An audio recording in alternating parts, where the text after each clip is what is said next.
Pro Teaches Noob. Yeah. And woohoo! 100 lessons. Who would have thought I'd make it this far? I did. I So, I yeah. thought you screwed up for the first episode, dude. Yep. I'm So, yeah. 100%. Yeah, so many of them ready, but for this, we're going to be going over my favorite Elseworld. Period. My favorite DC Elseworld, and that is Superman, Batman, Generations.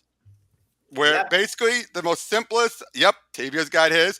It That's a asks the great- most that's a simplest great of one. questions. What if, from the moment Superman first arrived and Batman the year afterwards, what if the entire DC universe aged in real time? Yep. But Yeah, it's kind of inspiring a story, but for DC. Yeah, way before Life Story, this is what we've got. And hold on, let me just set everything up properly. Nope, that's not right. There we go. Oh, hold on. I'm going to try and rearrange it so I can have the camera people on the bottom. Yes. Okay. So hold on. Let me rearrange some people. I am the beer pong champion. All right. And It's like there musical we go. chairs. That's better. Yep. Okay. So, wait, is that better? Yep, that'll do. That'll do. So, yeah. And now you're probably wondering, but wait a minute. This is Batman Captain America. I was about to say. Well, that's Yeah. because, one, I have my own copy of it too, but the reason why we're doing this is just because of the fact that it actually ties into everything at the end. It does. It really does. And it's an Elseworld too. It's one of two Elseworlds that crossovers that Batman and DC and Marvel done. But first, I just realized I didn't introduce everyone. Rude. Yeah. Oh, So hold on. Let me go right back. Shame on you. Yep. So we have going to my left, we have Eric. What's up? We have Alex. Yo. We have Ian.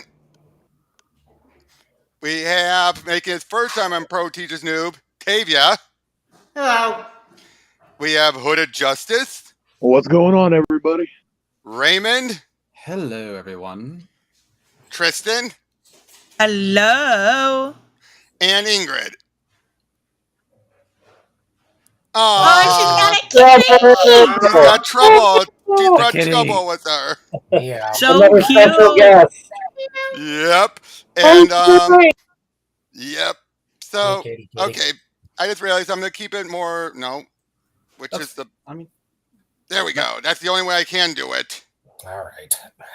But yeah. So let us get started. Now I know not everyone's gonna be able to see everything, so I'm gonna try and zoom in when I can. So let's start this lesson off, shall we? Let's Batman do it. and Captain America. By the way, the other Elseworld crossover was Batman and Daredevil. But why was that an Elseworld? Because it turns out in that universe, Harvey Dent and Matt Murdock went to law school together. Really? That's the only reason why. how often do DC and Marvel collab like this? Not in ages. This was back during the 90s when that was more frequent. They haven't, since JLA Avengers, they have not done it since. I dare Yeah. anybody to convince Disney and Warner Brothers to do it now. Yeah, and given James Gunn and how close he was to Kevin Feige, that might be a possibility. I don't know. I don't know. saw a tweet earlier that said Kevin Feige may have created his worst enemy. He's mine. He's mine. Yep. Oh, by the way, but yeah, there's the fall cover. So you see Joker, Robin, Bucky, and Red Skull. But yeah, January 1945, as we're in Gotham City, and typical Joker driving around. Now, I know I'm noticing one for reading the dialogue. Not this time. This time, because we have so much to get through, I will only do it for certain dialogue. Okay. But yeah, we have Batman and Robin chasing after a man. Look at that old golden age Batmobile. Oh I my love god. it. It's like the wing on top. Yeah. Oh, Who didn't know you were Batman? ta-ta, bad chumps. See you in the funny papers. I am not used to a bat car like that. I'm so used to either the Adam West Mobile or the one from the Keaton movies and the animated series. Right. But yeah, but soon they find his car and, well, it blows up, so they get out of the way. Meanwhile, while they're leaping into the water, Captain America's leaping into action, helping out Sergeant Rock. Woo! Yep. Captain Oh, and look at that. Oh my. Look at that giant tank. I want one. Just like like Logan that, Paul, all the good stuff. Yeah, but the way Cap just take care of it, using his shield, plain and simple. Kaboom! Yep. And then they're told they got some stuff from Army intelligence. So they have to head back to the States because apparently someone in Gotham is working with the Red Skull. Ooh, who could Yep. be? Well, we'll get to that. But Geronimo! Well, actually, on his way back, they let into some action. Nice.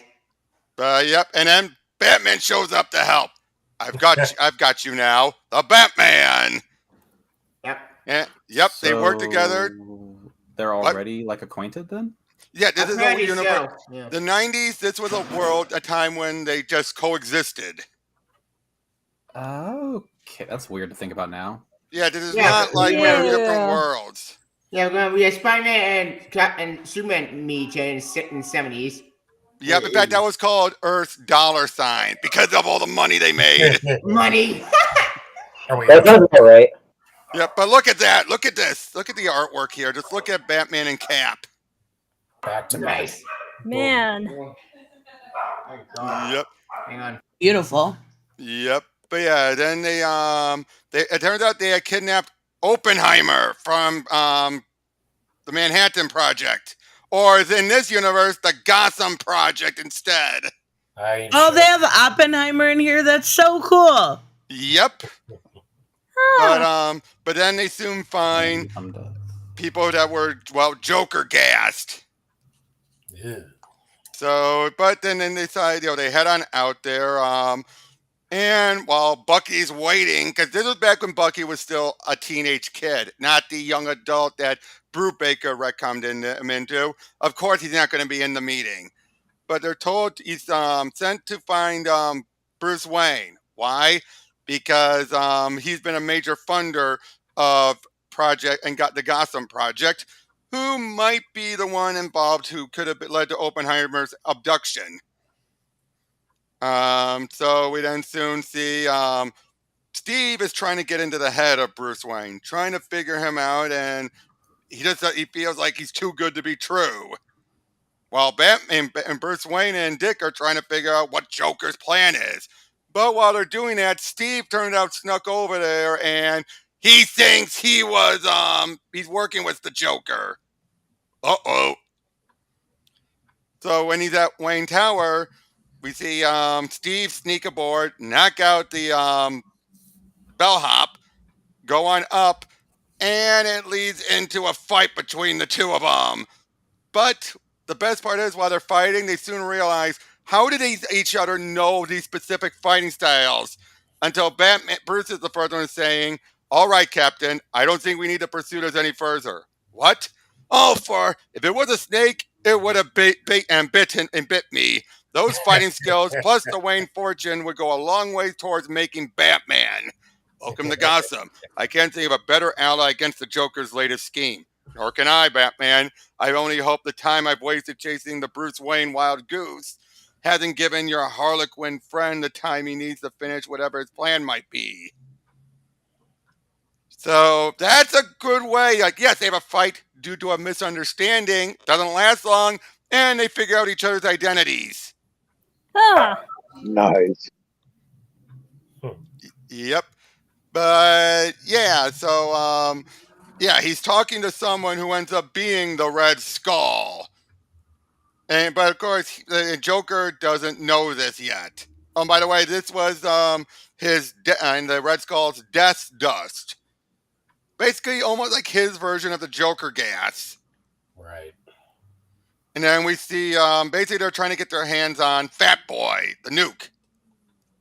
And everyone starts laughing. As it turns out, the Joker just walks in and they replace the men with his own goons. Meanwhile, they're still in Batman, Robin, Cap, and Bucky are trying to figure out what they're doing, and how to stop them. It's soon then decided to swap sidekicks. So we see Robin swoop in with Gordon, and then Cap swoops in behind him. I actually say this is a good idea, swapping the sidekicks. Maybe. But I saw that ha ha ha with Joker in the back. It reminded me of the Return of the Joker video game for a minute. Right. Oh yeah. Meanwhile, we see Bucky in the Batmobile. Kind of cramped, isn't it? A little. It looks like you're stuck in a race car. I didn't notice the front with the mask with the cowl on the front. Yep. That's the old-fashioned one. And everybody had a car like that back then. Even Two-Face had like only half a car because of the Two-Face thing. Right. But yeah, so then while Bucky and Batman are fighting, they find out about the Red Skull being involved. And so eventually do Robin and Cap. And they soon realize, wait, so Joker's working with the Red Skull. This can't be good. Well, he's about ready to kill off Bucky and Batman, taunting them and basically explaining how with the nuke, they'd be able to stop the war and everything in Germany's favor. And seemed to put out a bomb that you think took him out. And yeah, we're led to believe that while Robin and Cap are making their way over, they're again trying to stop them from Joker from taking off with the bomb. And the plane is supposed to drop it. And geez, I've never seen a plane like that one, boss. Further proof that our little friend has money to burn. I may have to relieve him of that little toy. It'll add weight to my blackmail threat if I have a delivery system. Oh dear, anyone remember when that was what pushed Harley too far and felt Joker was too far, and that's why she betrayed him?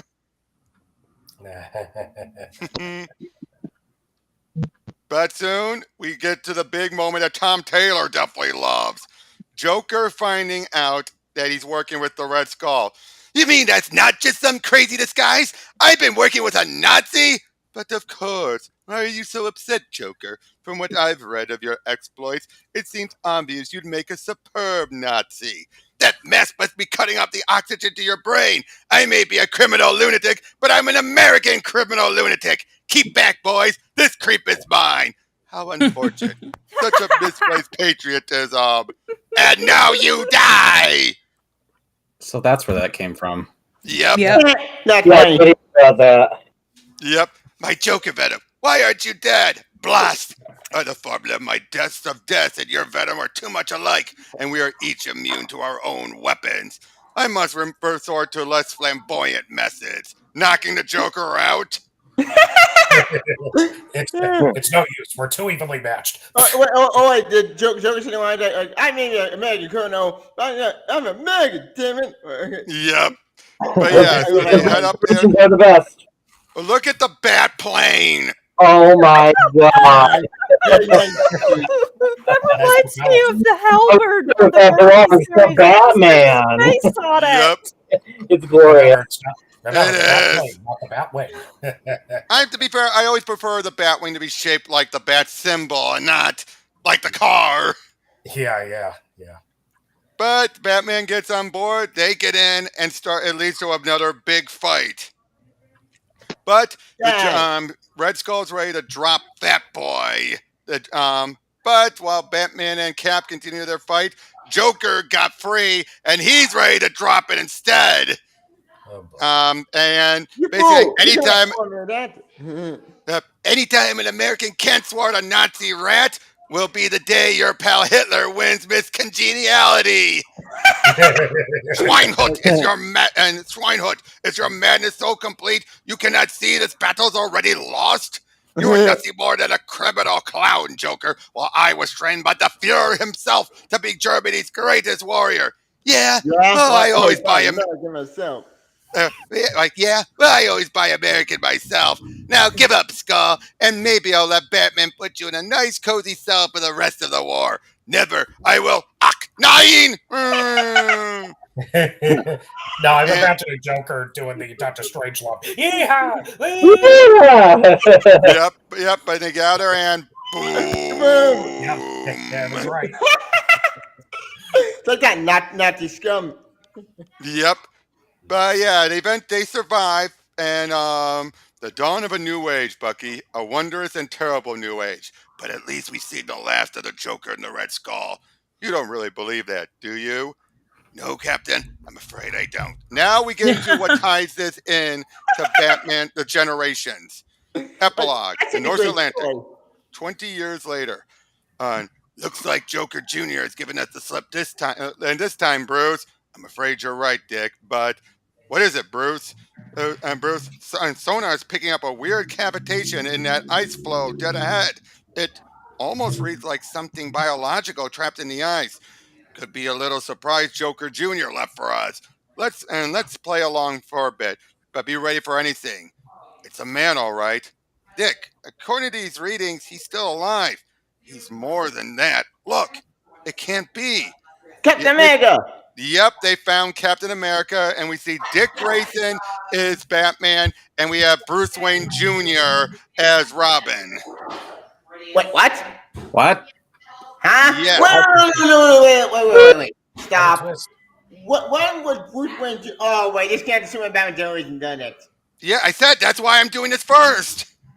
Ah. Because it ties into it through this moment. And this is what encouraged Byrne to actually do Generations. All thanks to Roger Stern suggesting this epilogue. Huh. I know about that. Interesting. Yep. So what did you all think of that opening story? Great story. Tons of fun. Yeah, it was cool. I kind of want to. But one at a time. Okay, one at a time. Okay, Ingrid, you were next. That was a fun little vignette, and I guess it's just we've sort of reached a point where they're like so separate from each other that it's kind of interesting to see Marvel and DC doing stuff together back in the day. Yep. Eric, you were next. That's I kind of want to read it now, honestly. Tristan, what did you think? Oh, I enjoyed it. I remember the Tom Taylor thing about Joker and being a Nazi, so I'm glad to see where it came from. Yep. Raymond. Likewise, I think the highlight was the interaction between Joker and Red Skull. That was hilarious. Yep. Hooded. Yeah, it was cool. It was different, but it was cool. I liked it. Ian. This one doesn't quite do it for me, but I'm a hater, so.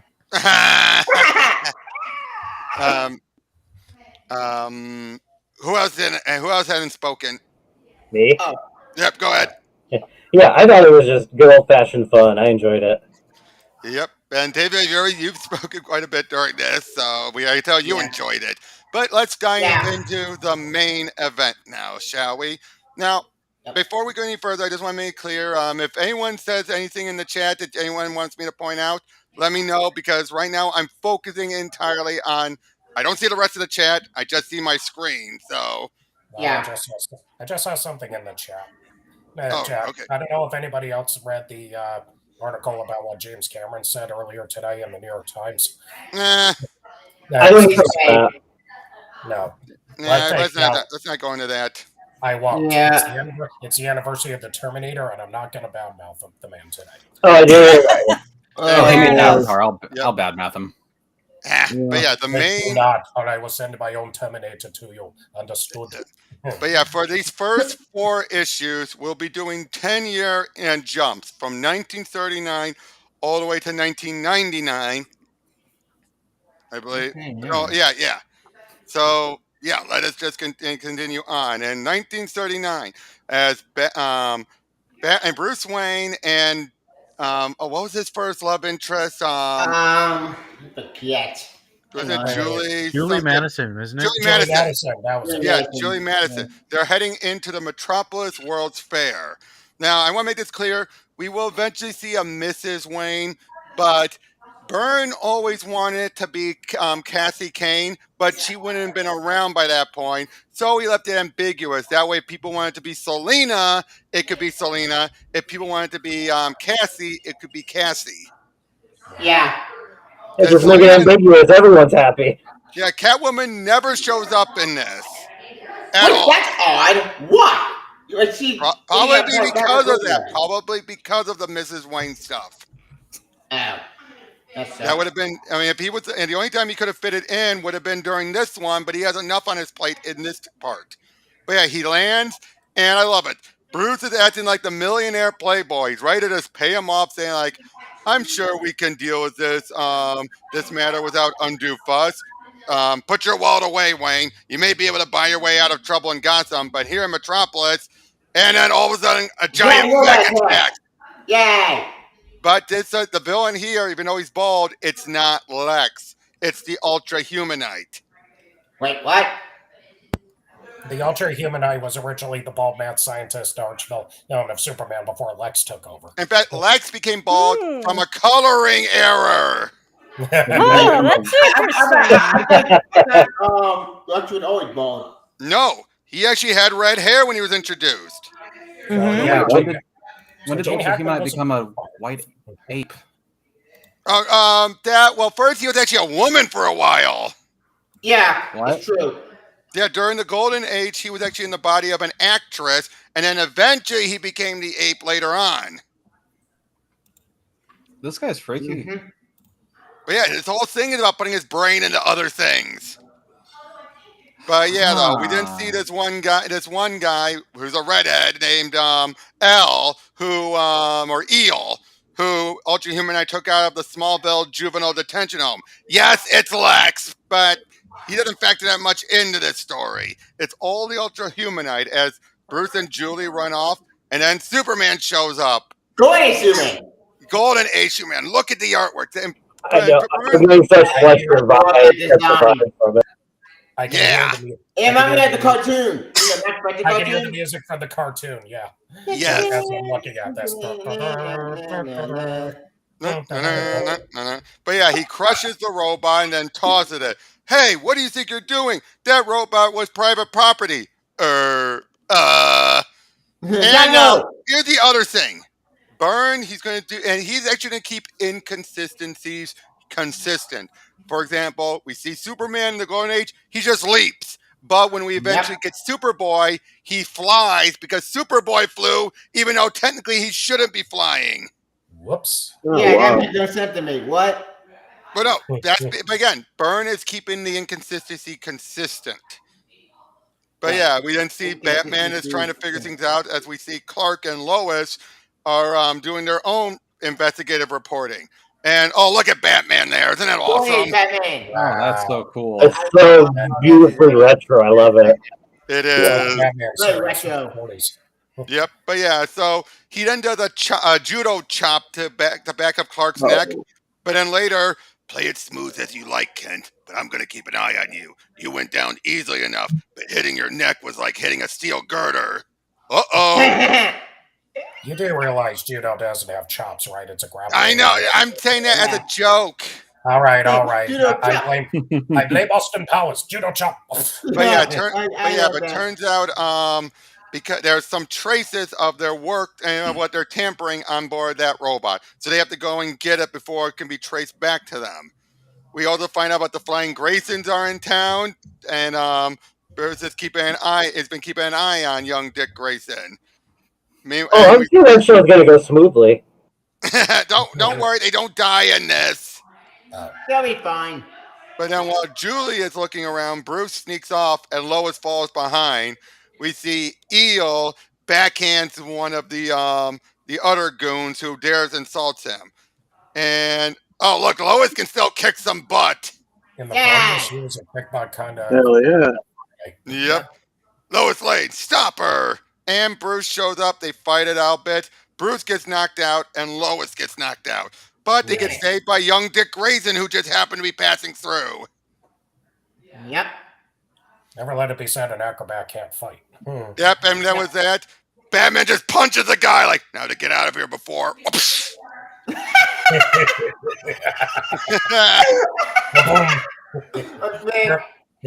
Uh-oh. But, You don't think you get away that easily from Batman? yep. Have a nice nap. Now, let's chat. Wah! But yeah, he lets the guy fall, and Superman jumps up and catches him, saying he knew he would. And then they decide to figure out what's going on. And then we see Lois is still captured. They swing in Ultra Human. They deal with Ultra Humanite. He was planning this big a rocket ship. It goes off prematurely, explode. Superman throws the thing at it and explodes. And they think everyone is dead. They even find a red wig. L plus a red wig. Something Superman. Something from a long time ago, Batman. And something I'll probably never have an answer to now. But come on. We better go tell the officials what happened to their centerpiece.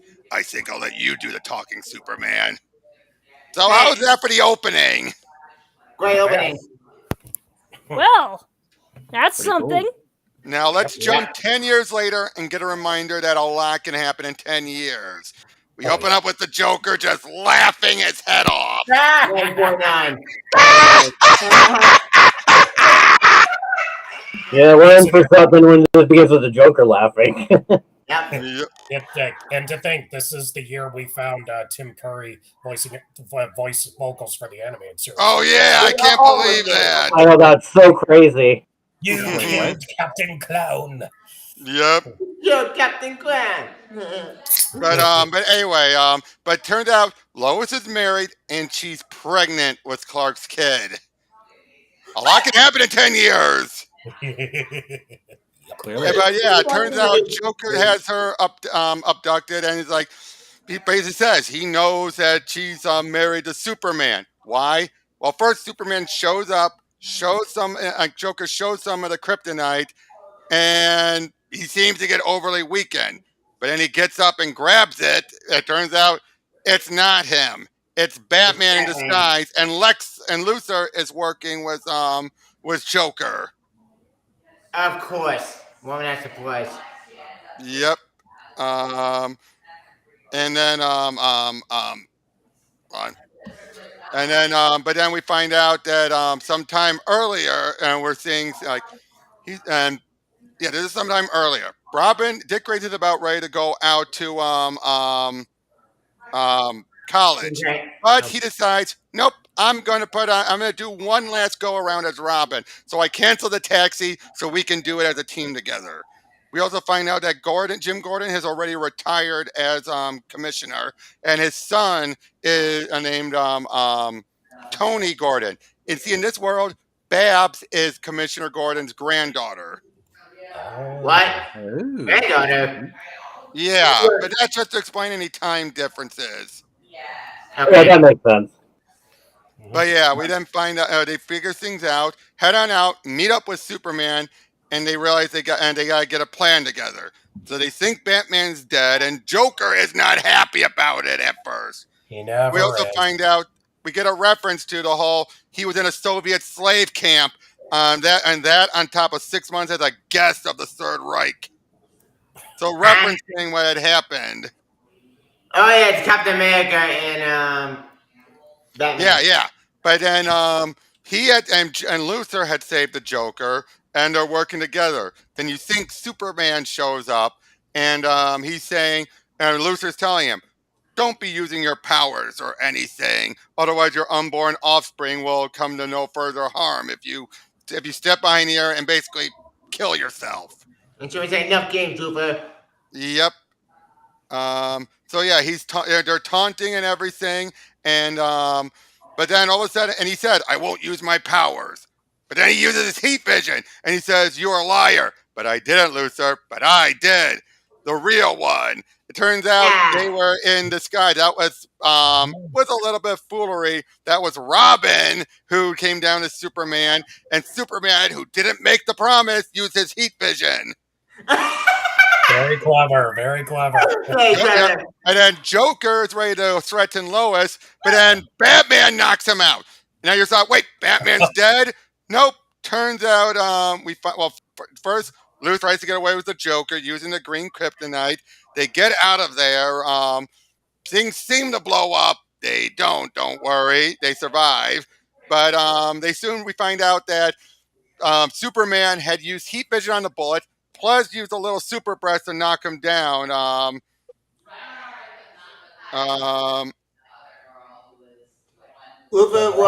Con himself. Yep, yeah. No. You don't have to read it. Sorry. But and then with a little bit of a old Tibetan method, stopped his heart. But then Lois asks, "Wait, because I'm having a Kryptonian child, shouldn't I still felt the kryptonite a little bit?"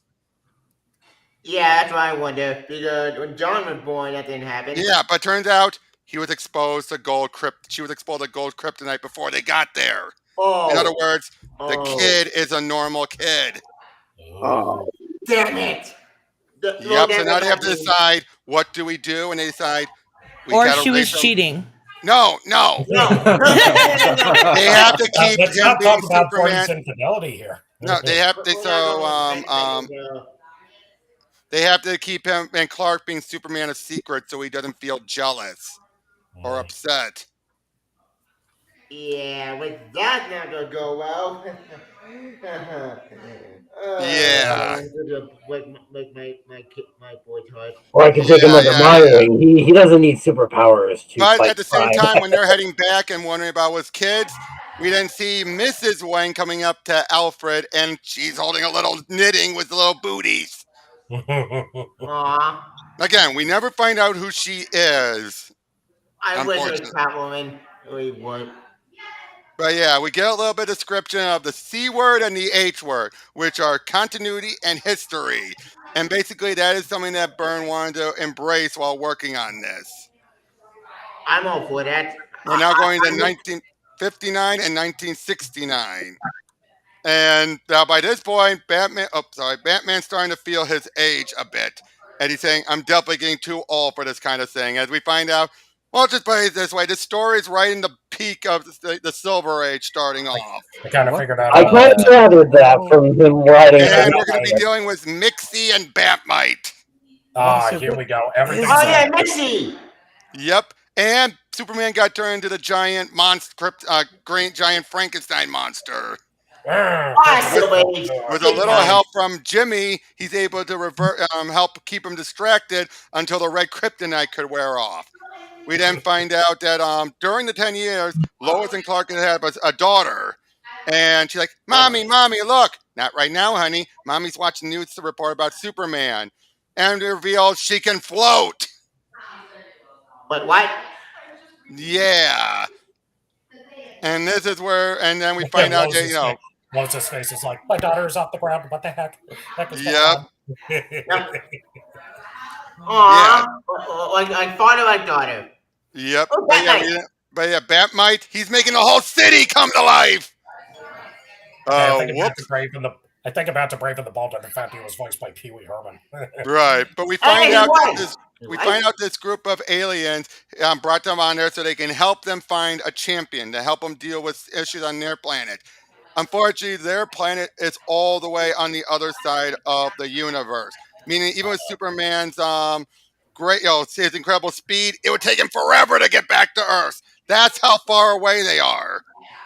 Yep. Of course, Mixie and Bat might argue which one of their heroes is the best. Yep. We got caught. We all know Yep, so they're going to test the other's champion. And that's what they go through all this. Meanwhile, we find out that with Lois, she's trying to help their daughter and little Kara out. Yeah, her name's Kara. There's no Supergirl in this universe. I mean, at least that's the cousin of Superman. But there is the daughter. But yeah, it gives her a red sun, a little red sun necklace that basically makes her normal while wearing it. That's what Lois wore while she was pregnant with her son and with both kids. Yeah, but hold on. Oh God! Oh, there we go. We then see young Bruce Wayne Jr. is taken on as he's Robin currently, and Dick Grayson has shown up. Anybody else hear background noise? Yes. Yeah, I hear it. Yeah, whose side is that? Is that yours, Tavia? Oh yeah, I forgot my Mary at Oops. the book club. It's all right if you can keep your side on mute, and then you can Yeah, turn it sorry back about on when you want to talk. that. Okay. So anyway, but yeah, they're continuing doing their own thing. Scenes just keep escalating and escalating until then it looks like for a brief moment, Superman and Batman got killed off by both of them by their own antics. Until it was What? then decided the aliens decide you two are the greatest champion. We'll take you two away. And then Superman and Batman just faked it until everything was taken care of. Genius. Yep. Now we also That's find funny. out Lex approaches young Joel, their son. Oh yeah, Joel Kent. Yep. Not John. 10 years later, then we see Nixon wants to try and help. It's arguing with them about revealing who their identities are, that all stuff, and they walk off. Not want to deal with it. During this point, Alfred has passed away, and Dick Grayson is now Batman. Well, in the 1960s, right? Yeah, 69, going right into the 1969, 70s. right. So Before this, the 70s. technically, this is going to deal. The other thing Byrne does throughout all this is that he matches the decades or the impending decade in which these years take place. So now we're getting into the 70s. Oh Which was boy, the oh Nixon boy. era. Yeah. Oh, but yes, Bruce Wayne's talking to Alfred's ghost. How? How you talking Albert's ghost? I need some It's context. pre-crisis. This stuff happened all the time. Comic book, though, Oh, right? this is pre-crisis stuff, not they're supposed to post-crisis do. stuff. Yeah, And this, but and they're supposed to doing Alfred as Obi-Wan Kenobi. He's my machine. Well, right, but anyway, by this point, they're dealing with now obviously some point before this is when we've had them find Captain America. That's where that point took place. But we see Joker is in jail, and Batman and Robin are trying to find Joker Jr. And Joker's saying, "I had no time for offsprings, clearly." But because he's getting up in age. We also find out that Lois has gotten cancer from all of her smoking. Wait, what? Also, Cancer? yeah, Lois has been smoking a lot. Relatable. Oh, shit. Yeah. Yep. Also, we find out Kara has a wig, which we find out how the wig works in the next Relatable. installment. But here, she wears the wig to cover her blonde hair, and yeah, they're trying to figure out what to do. Meanwhile, Joel, he's in Nam, and he is an angry guy, a bitter, angry guy who lashes out at everyone. Of course. Well, And he's one of those who feels like we should attack this town to try and find any proof of people that were hiding here. But his own men decide to turn on him, we later find out. Also, we find out that Bruce Wayne Jr. wants to take up or, dress up as Batman so they can try and be in two places at once. Now, we also find out that Dick has actually done a good job to make even the Joker think he's the original Batman. Nice. Yeah. Ooh. But so he decides he's going to go on his own to this where he's found some clues. Meanwhile, Bruce Wayne Jr. goes over there and finds out Joker faked it. Not only that though, but then there was a makeup kit among blueprints and everything. So he heads over there, but Dick Grayson, he falls into a trap, a simple trap door. But then razor blades come out. He slides right down the blades, spit out. Ooh. And then Joker Jr. is there taunting him, saying how it took him 10 years to work on this. Even though Batman points out Joker Jr. has only been around for 6 years. And it turns out those blades were also laced with hallucinogenic drugs. So now Dick is just tripping out, seeing all this illusion stuff. He then drops Dick into a vat of giant pies. He thinks the pie stuff is attacking him. But while he's swinging at it, guns are hidden in the other pies. Oh no! Bruce Wayne, and then Robin shows up, and he's too late.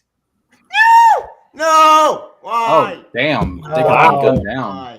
God and then with the Joker Jr. reveals, he is the Joker the whole time, the one and only. And this was all of his master plan. But we find out Dick Bruce Wayne Jr. swaps costumes and claim, no, as usual, he's lying. He didn't kill Batman. He He killed killed Robin. Robin. Oh, Because he already says he can do the voice Oh. very well. Damn. So wait. So it wasn't the Green Batman. It was Bruce Wayne Jr. Yes, Bruce Wayne Jr. makes it so he can still keep Batman alive. So he claimed Robin died. God, that's depressing. Oh That's a boy! dark ending. Wait.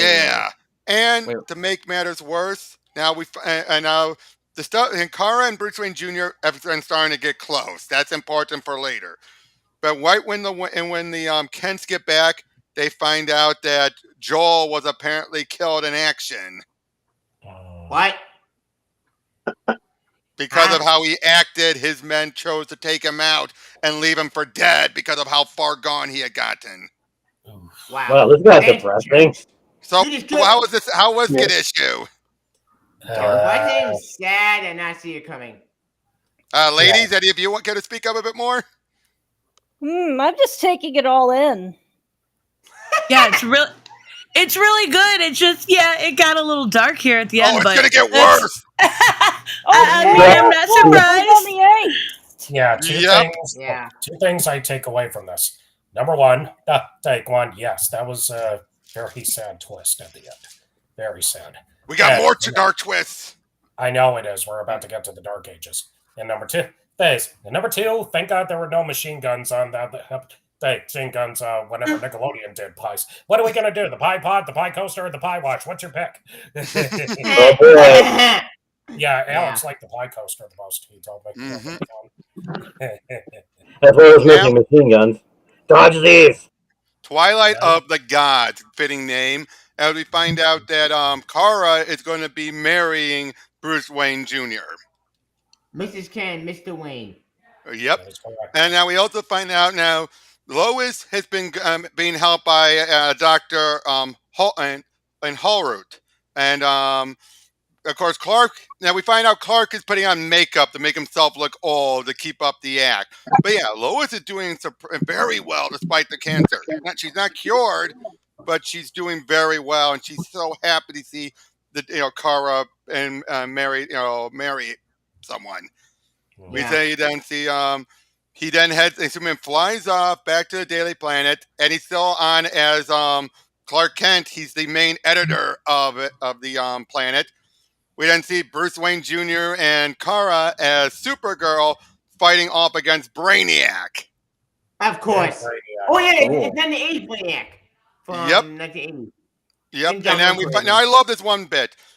Dad could have done this with one hand without even working up a sweat, but I only have half his power levels. Still, as Bruce said once upon a time, half of infinity and still infinity. That is something they make very clear. Even though they're going to be super powerful, they're not going to be anywhere close to Clark's power because of their genetics. Which makes sense. John had a drug that well when he was born. Yep, but yeah, also I know the ship collapses, causing a black hole, and I love this. Hang on, honey. Having you compress to subatomic size would really wreck our wedding plans. But yep, we then see Jimmy and Clark look out, and they see what was going on, and we find out Jimmy's retiring. He decides, like, I ain't been at this so long enough. Let's just settle down. I'll still do the occasional op-ed. I'll be right back. All right. Okay. Yep. And then we also find out Bruce has been climbing up his way towards, into where Ra's al Ghul is with Talia. Oh, damn! Now look at Bruce. Doesn't he look like a Sean Connery? Yeah, he looks like Sean Connery. I was gonna say, I like look it. like Old Man Logan. Mm-hmm. Right. But yeah, he's gonna make. He has a proposition to make Bruce with the Lazarus Pit, but we won't find out till next issue what happens. Issue 3, I presume. Dun, dun, dun. Oh no, issue 4. Issue 4. But yeah, we see Bruce Wayne Jr. with his mom, and once again, we still don't know who she is. But yeah, Kara shows up, and it's like, I thought you wanted to maintain tradition and not let me see you before the wedding. Yes, that did seem like a good idea for a while, but now I have a better idea. Fly up. Mrs. Wayne shows up, and Oh Oh, my Jane. Oh my. oh my! Uh-oh. Oh Just like Mary. It's like those who say Mary Jane and Peter so did it on the ceiling. But then we see now we see what appears to be Lex with a wife who is Korean, named Melee. He then the armored one flies off. We then My see father. we see what? Oh, nothing. I was kidding around. But yeah, we see the wedding going on fine, but then the armored one shows up, blasts Clark with kryptonite, revealing his identity to everyone. Kara reveals her identity, and then the armored one sends her flying, and then a force field appears around Clark, Lois, and the Doctor. Dr. Hurlert or Lex Luthor. Of course. And he's been getting away. He's known Clark's been Superman for decades. And then he kills Lois. Oh boy. What the hell? He kept her alive just for this moment. But we're not done. Lex then teleports away. And then we find out the armored one was actually Joel. Somehow with superpowers. And the two of them fight. We find out what happened to him. Melee found him and nursed him back to health. Luthor found him. And Luthor, as far as Joel thinks, Luthor's been more of a father to him than Clark ever was. But you also find out he gave him superpowers. But Kara tries to say, but any method of giving powers, it's fatal to the user. Of course, Joel thinks another lie. Yep. And they fight it off, and then oh no! He kills his own little sister. Oh my What the goodness. hell? Oh my god, this one's bad that the worst. hurts. Monster! Look at Yep. him! Look, But then when Joel makes it back to Luthor, he then and Luthor, just with a smile on his face, realized the effects should wear off in about 5 hours, and the effects will take place within 5 hours. And then Joel's starting to die, and he basically reveals like a lie, the first of so many he told me. Well, no, not precisely. You see, my poor, foolish, gullible boy, your father has never lied to you, while I, on the other hand, have always lied to you. Joel, alive? Not anymore. I said you would see your whole family die today, did I not? Monster owl! Oh, fiddle faddle, Superman. You can't imagine I would really be here in person. I'm miles away in a place you will not find so easily as you did this. After all, I wanted you to find this place. Superman! What a day. But then we find out Melee child with Joel. And but much like his genetic has gone over, but because it was from Joel, he doesn't have superpowers either. Of course. But then they decided to keep things, they're back in the same dilemma they did with Joel. But then it was then decided, remember, this is Bruce Wayne Jr. as Batman. He will take care of this little one and raise him like his son. And he and Melee actually get married. And in a way, Melee helps him out. Wait. I thought Dick Grayson was Batman. Because remember, No. Dick Grayson died. Bruce Wayne Jr. took over. Because he can do the voice. Yeah. We forgot about that. Yep. But then we jump to another 10 years. We then what appears that what looks like Superman has killed Lex Luthor. He deserves it. Yep. And we find out that Hal Jordan is the president. And because they think Superman killed someone, they're going to use the kryptonite ring. And Superman gave it to the president saying, if you can't trust the president of the United States, who can you trust? Wasn't it Nixon he gave the green K to? Yes, another small irony. Oh my god.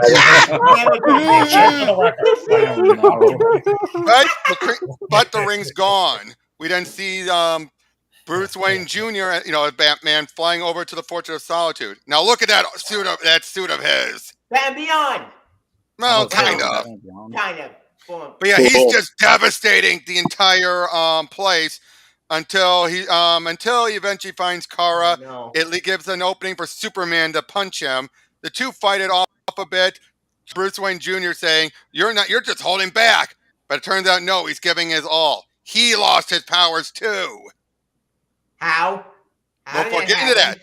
we find out Superman just a few days prior finally found Luthor and talked to him. But then Luthor reveals, while you were busy looking for me, Jimmy, Lucy, their kid, their family, Perry's son, all the people that Clark's ever loved that were still alive are now dead. What?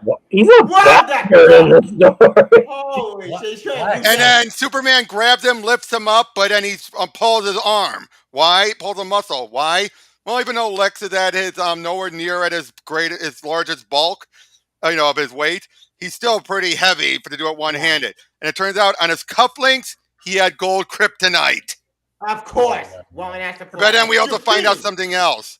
He keeps on talking about he wants to transfer my mind into your body and have your powers. Why? It's the Ultra Humanite. He's been Lex this whole time.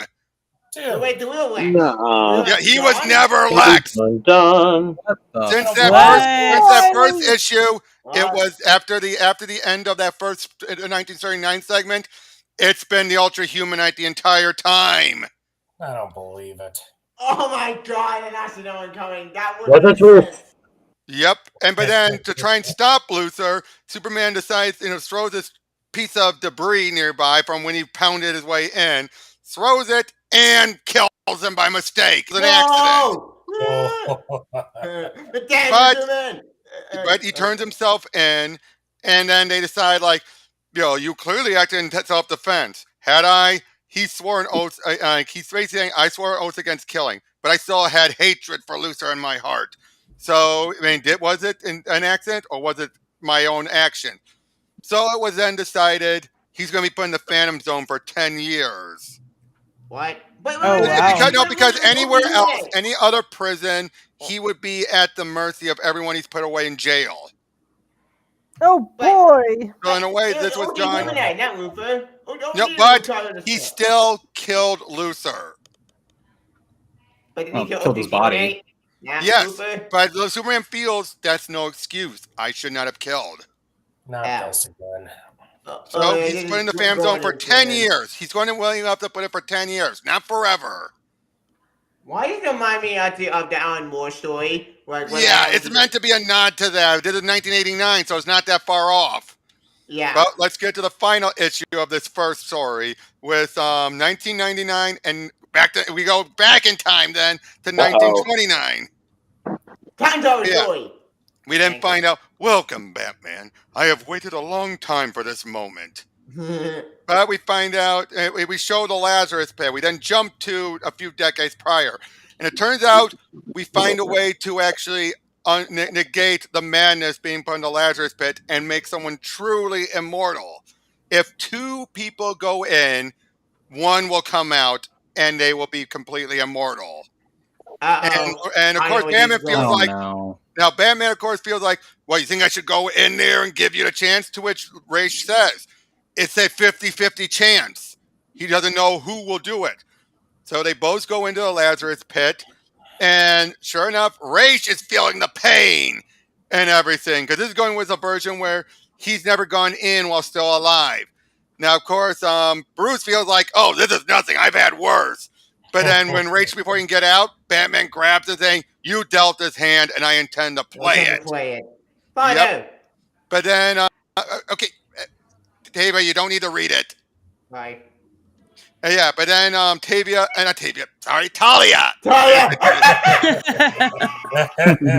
Talia! Wait. And we find out. Nice. What? I said Tavia. But yeah, we find out Bruce won the Battle of Wales, and he is truly immortal. Ooh. Yep, and we also find out throughout the past couple of decades, he had been secretly changing Raish's entire enterprise, slowly making it change so that basically said you were looking for the demon's head, not realizing the body was changing shape. And basically every one of the criminals think that it's a front when really the front has become the whole operation. Nice. But why did he want his son to be here? So he can take over and Bruce can be Batman again. Of course. It Loophole. comes full circle. Yep. Yep. And then we see Batman eventually stop a thug and then remembers about Superman. He decides, I'll let him off for good behavior a little bit early. And then Superman shows up. We then see Clark Wayne. And who is Nightwing with a K. Yay! But then I love it. You are a fine heir to the House of L. Clark, House of L. He doesn't know he's your grandson, remember? He thinks my son is his biological father. That deception is no longer necessary, Bruce. As they head over there, we find out that the entire fortress was, and Luthor's entire lair was covered up by a Green Lantern construct. And as you can see, a bunch of bad villains failed to get through. We see Kyle Rayner. He's the second Green Lantern after Alan Scott. Hal had not become Green Lantern at all yet. Ooh. Yet? Wait until the next one. Okay. So it was Alan for decades and then Kyle. They make their way in and we find out twice Ultra Human I kept saying about having his Superman's body and powers, which means he had a cure for gold kryptonite. Sure enough, they find it, drinks it, he has his powers back, and then he decides to, he realizes what's little left of the cure, remakes it, and gives it to Clark Wayne so he can make his decision of having his powers. Yay! And sure enough, he does gain his powers, is taught how to use them, and Superman decides to head off into the galaxy. There's not much else left for him to do. Yep. So, yeah, he basically flies on out. We then jump to 2919 as Batman's flying around and through the galaxy until he eventually finds Superman, who's now finally showing his age more. Wait, I bet 29.9. 2919. Oh. And then the two of them talk, and Superman brings up saying, remember our first meeting? Oh, yeah, in 1939. No, that was our second meeting. Back when he was and Clark was Superboy, and he looks like Peter Parker here, doesn't he? He does. Yeah, we're introduced to Lois. But this is when he first met Lois. I'm sorry I'm late, Mr. Jameson. Mr. White. Yep, I said we're introduced to Lois here, and look at her. She looks hot. She looks like one of those 40 swimsuit models. Yep, now this would be her in her late teens. Right. Isn't that 20s fashion? 20s fashion. This is 1929. This is 1929. That is a great hat, man. That's a great hat. But yeah, basically Clark and Lois are going through town, and then we have Lex Luthor is attacking them. Now this is giving us a chance to have Luthor back when he was still the villain. So he grabs Lois. They're fighting, but we also find out in this universe, Bruce Wayne was the first Robin, which is actually an old Silver Age idea. What? Wait, so Robin came before Batman? Yes, Bruce Wayne was Robin first before he became Batman. I'm not bad What idea. the That hell? idea sounds. But yeah, they fight it off. Luthor gets away. Superman saves Lois with some help from Robin. And and then they figure out where this robot came from. They head over, find this scientist who claims Luthor worked with him, when in actuality it is Luthor. So he grabs Lois, flies off. He has some kryptonite. Robin stops him. They stop Lex together, and they're waiting for them to show up. Now I just realized, look how Lois is sitting there. She's wearing a skirt.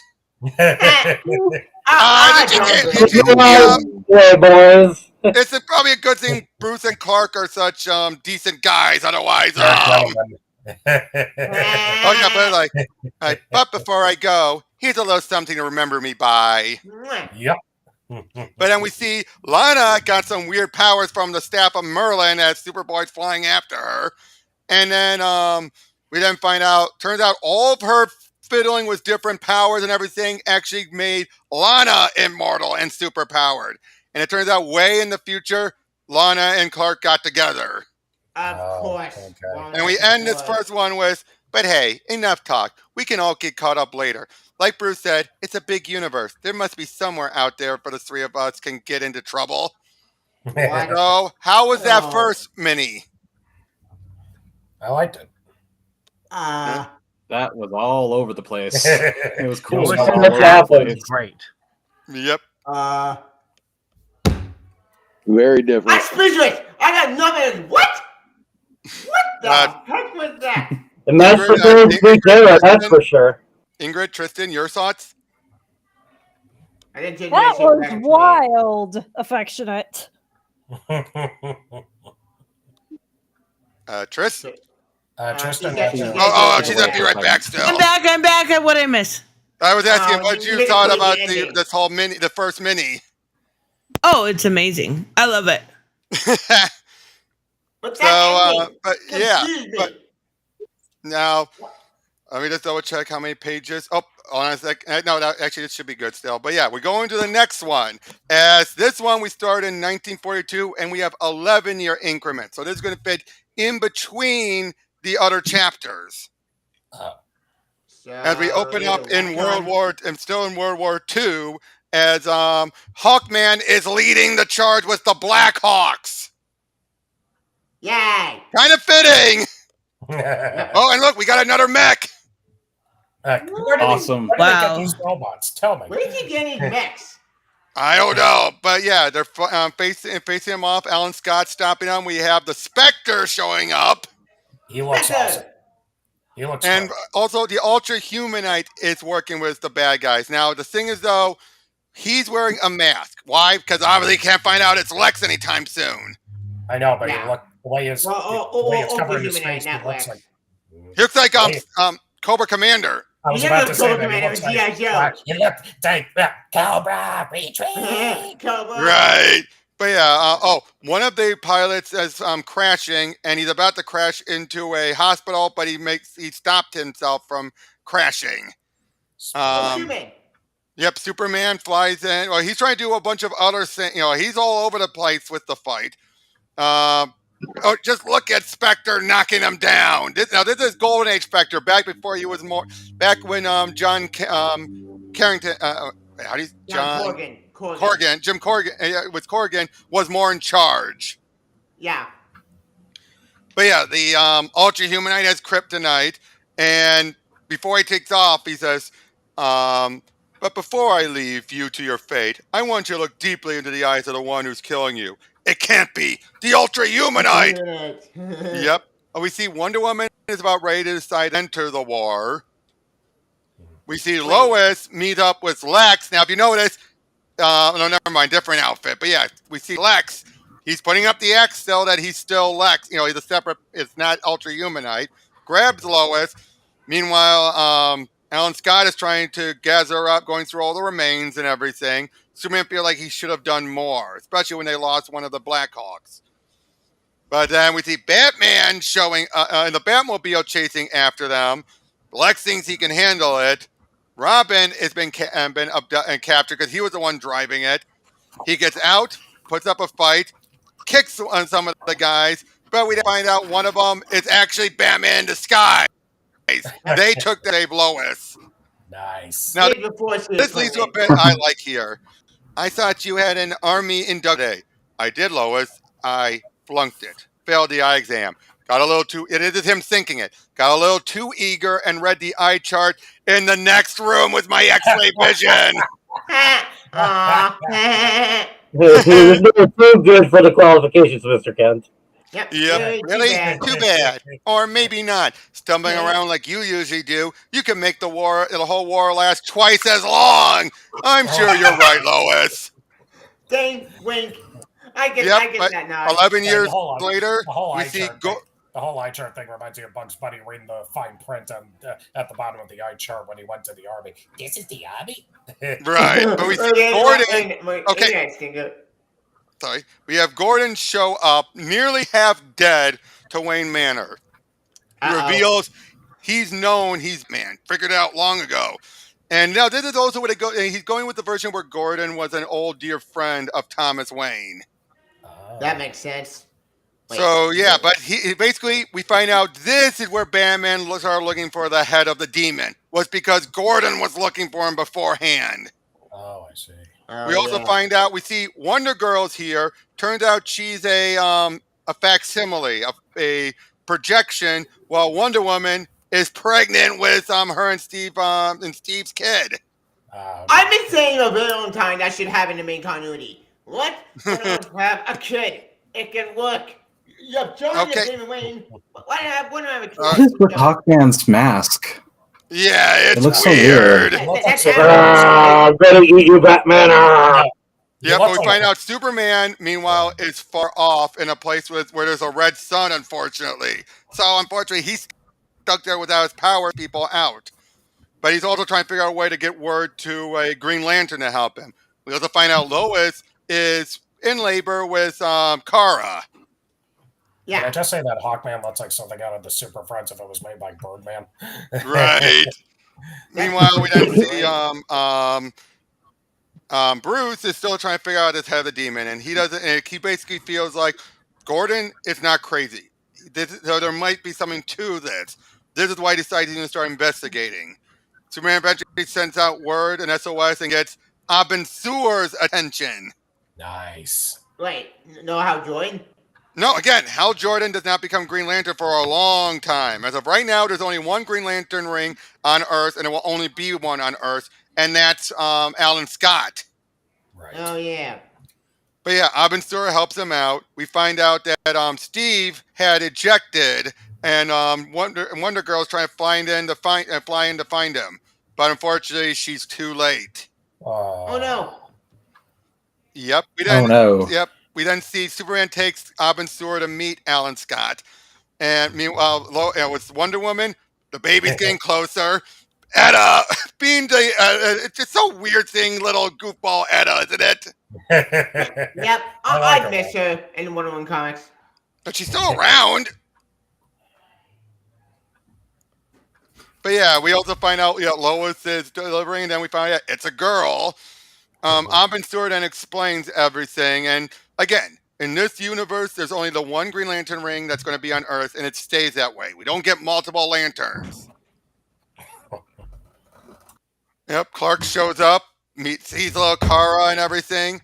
Diana, unfortunately, just feels devastated losing Steve while her daughter is born. Yeah. Their daughter is born. They decide to do whatever they can to help Wonder Woman out with raising little I forgot what you name her. We'll get to it. Young Diana. Yep, but we then see this is where we actually get a little bit of with Mrs. Wayne, but because she's wearing makeup, we know who she is still. Oh, come on, Tom. But she is against Bruce Wayne Jr. being Robin. Why? Oh, by the way, Bruce Wayne Jr.'s nickname BJ. Oh no, Bruce Jr.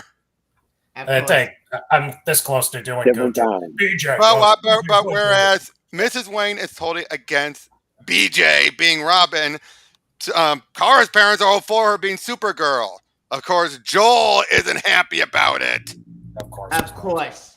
As he uses a machine that transports them to talk with Lex, who again, remember, we know how this is going to go. Yeah, unfortunately, and badly. Now, we then see Kara show up to BJ and basically saying, why the wig? For a disguise, like your mask or dad's glasses. He made it so it's electrostatically bonded to her bioelectric aura. Now, if you noticed, back in the last part, when Kara died, her wig fell off. Well, it turns out it will come off if I push my gloves up underneath it. But otherwise, the only way it comes off is if I'm dead. Don't even think it, Kara. But he said, foreshadowing.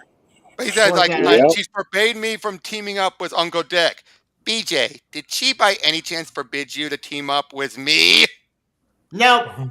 We didn't see Dick going up and meets up with Batgirl. Batgirl. Yeah. Yep. Nice one, Bat Chick. But you better have more than that going for you. You're right. And I do. Tackles and tick-tock, tick-tock, tick-tock. I know what they did. They banged. You know, I could get grounded for life for this. Only if we get caught. And then we also have Wally West meeting up. Basically, throughout all this, it's what ends up being the Teen Titans. But instead, we're actually seeing they form the Justice League. Hey, What? Wally. I love Wally. They deal with No Wizard way. Wizard and Gorilla Grodd. It's always with Yep. gorillas. And Captain Cole. Yep. I think. Oh, sure enough. Eh, Why else would you be getting out of the shower?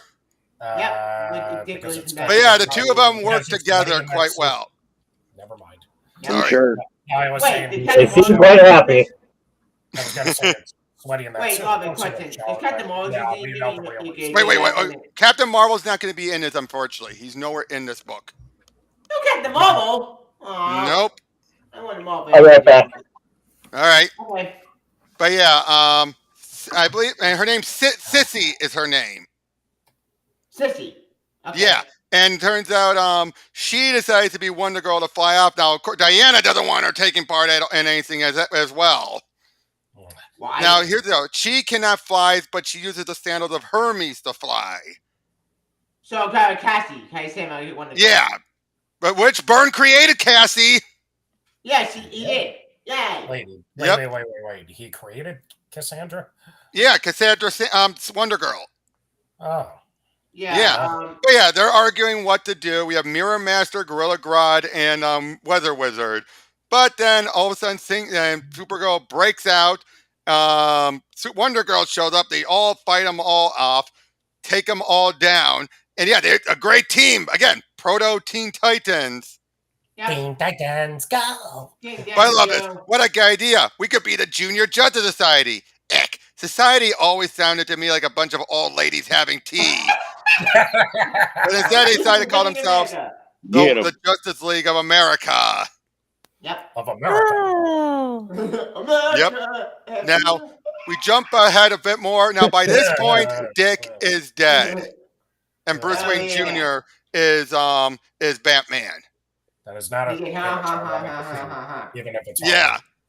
But yeah, it turns out something is harassing and just driving the Joker even more and more nuts. Now we see Hal Jordan here, and there's and Carol as well.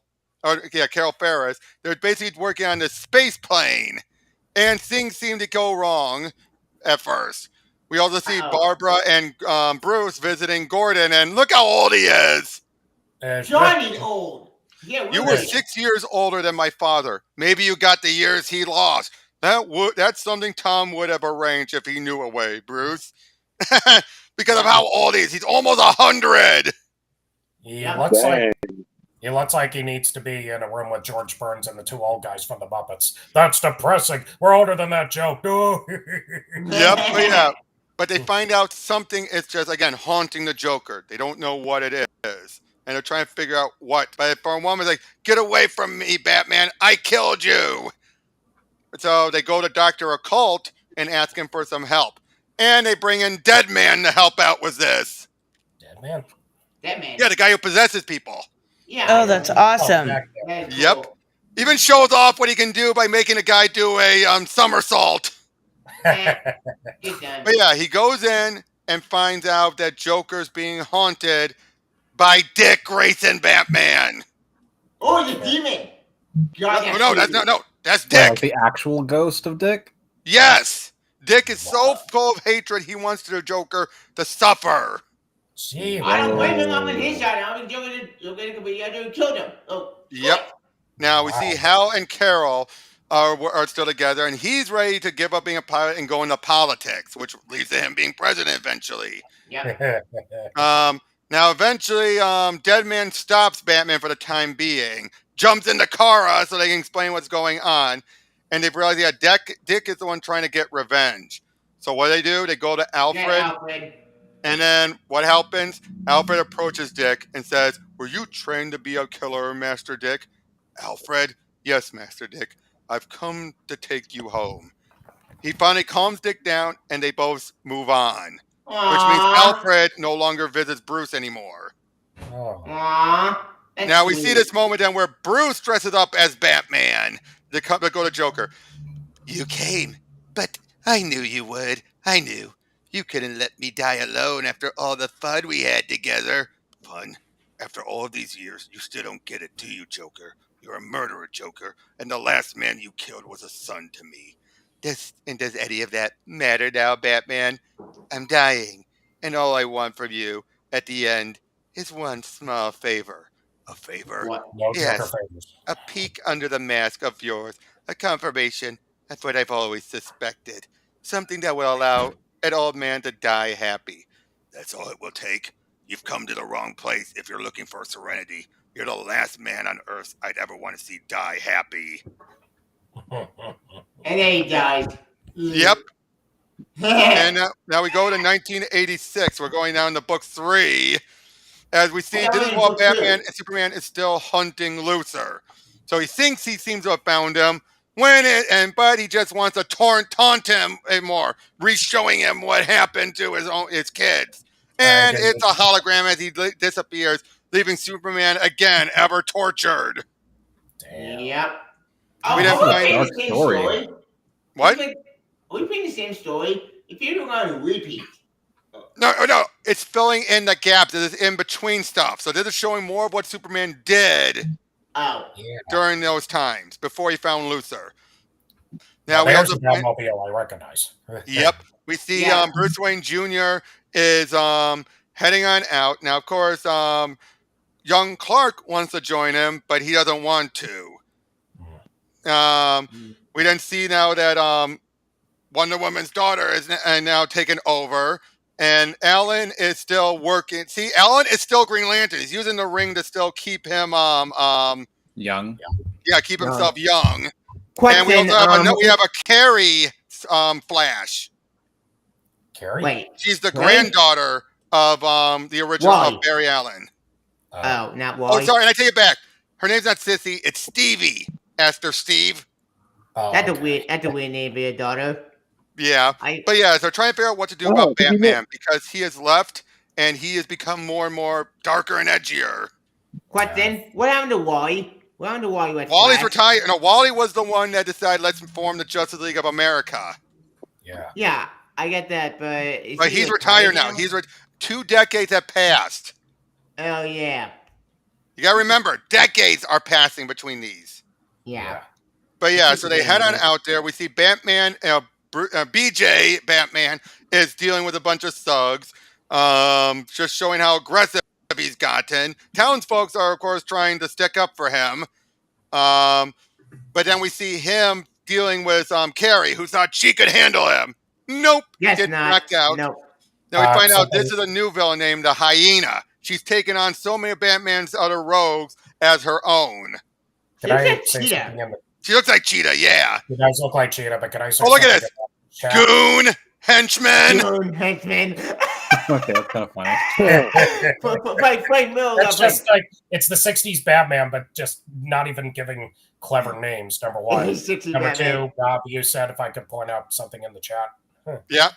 Did Rob, 007 Angelo says, did Robert just say Dick died happy? Is he reading a Penthouse story? Your best, right now Tristan is talking about a lot of Rule 34. It's like what rules. Of course he is. Thank you for entertaining everyone. I get distracted easily. I'm sorry. It's okay. But yeah, we see Hyena is it's too much, is no match for Batman. We then see Alan Scott shows up. Now, he still has the weakness to wood. Even though we make it clear this ring is a Green Lantern Corps ring, we will get an explanation for that later. I was about to say wood shouldn't take unless the wood is Alan's weakness was always wood. Unless the wood is painted yellow. No. Alan's was always wood. I know Alan's is always wood. You said it's an actual Green Lantern ring. But we'll get to that. There is an explanation. But what does he do? He turns out the wood is made of the floor is made of wood. So he uses this device that not only gathers it up, but then shoots it at him, disabling his powers. Stevie shows up, and it leads to him fighting. Now, he also does the whole, you're only half an Amazon, but your gods have bound you to the same rules. And that means you lose your powers when your bracelets are chained together by a man. But she's still a good fighter, put up a good fight. she's trying to talk sense into him, but he's just so far gone with his hatred, his anger for what happened to Kara. And but then Alan tries to stop, saying enough. He just goes to town on Alan, pounding him hard. But when Perry calls him out, he then jumps out the window. Phrasing, Robert. What? Yeah, like you're killing him. I'm sorry. Nothing. This stream's getting hot. Whew. Someone turn it down, please. But yeah, he jumps out. He then, but then makes his way back to Melee, and he's like, "Help me! I don't know what I mean anymore." The journey of 1,000 miles begins with a single step. Amen. Now we go to 1997. This is where things start to look a bit more like the anime series, a little bit more. Yes. Yeah, we see the Batmobile. We see Clark is Robin, but then he's like, "You ready to take over the role? I can't. But you've been preparing for this moment. For the moment, but not the part. This is where he becomes Nightwing." Yay! Makes sense. Yep. Now, also, it's also when he finds out that he's not Bruce and BJ's biological son, but he says, "You've been all the father I could have ever wished for." Aww. Now that's now sweet. Alan has since given the ring up to Kyle, and Hal is no longer president. Babs is. What? When Brad become president? Okay, well, if we ever have a woman president, I want Barbara Gordon to be it. Yep. Now he was going to offer the ring to Hal, but Hal refused because he became president. Hence why Kyle got it. Now we see Kyle and Carrie have kind of gotten close together, but they're attacked by, and they work with Black Hawk, but then they're attacked by Sinestro. Of course. Wait, where's John Stewart? John Stewart's not going to appear in this until the last issue of 12, and even then, that's technically not John Stewart. Oh, it's not? Now here's something else I should point out. We saw Alan deal with the wood weakness, but now with Kyle, who actually got proper Green Lantern Corps training, he has the yellow weakness. Again, we'll get to that. It's the same ring. I'm waiting. Same ring. Yep. Now, if you notice, Nightwing is also a little bit of Batman Beyond, too. He Batman with the flying car. Yep. He flies out to deal with someone. Yep. The Batman is 1997 post-punk. It reminds me of Escape from New York. Yeah, but yeah, he's dealing with Ransack, an original villain. Oh. Ransack, like ransack. You're ransacking a place. Oh yeah. Yeah, as attacking. Meanwhile, they're trying to fight, and the other are trying to deal with Sinestro, but he's too strong. Again, it's showing how good and Clark was without powers. He was still awesome. He kick ass. Now we see Superman's in the fan zone dealing with Zod and the others. They're taunting him while he's watching in the real world. Of course. Now it looks like Clark is starting to lose badly, but before you can get a hit in, Superman appears from the Phantom Zone for a quick second to distract Ransack, who's actually the daughter of the original. Now she sees him. Clark, young Clark, and Nightwing can't, but that leaves the opening for him to zap her and put her in the prison. Now we see Kyle is trashed. He makes his way back to and tries to find where Alan is. Crashes there. Sinestro attacks and kills Alan. No. No more death. But then we find out and then he takes the but then Hal takes the ring as he was meant to, and actually uses it to fight Sinestro. And during this, he then soon realizes the rules. Alan thought it was wood. And Kyle thought the same ring was weak against yellow. Maybe there is no weakness. Maybe it all depends on how my will and powerful my will is. And he uses it to kill Sinestro. And this is what we find out. The yellow weakness is Bupkis. It's a mental condition. That makes sense. It was to prevent them from being the rings from being used improperly. Now, what happened with Alan Scott? Well, he was hit by a wooden stick long ago when he first got the ring, so he thought it was because of wood that went through it. So in a way, he created the yellow impurity without intending it. Oops. Now, as far as how Superman was able to appear when no one else could, he's figured out stuff that he just says, I figured out stuff that you never could because you never tried. Yep. So Yeah, because he's Superman. Strawberry Superman. You're not. Yep. You're Now not. 2008. Remember, of all of his powers, super intelligence is one of them.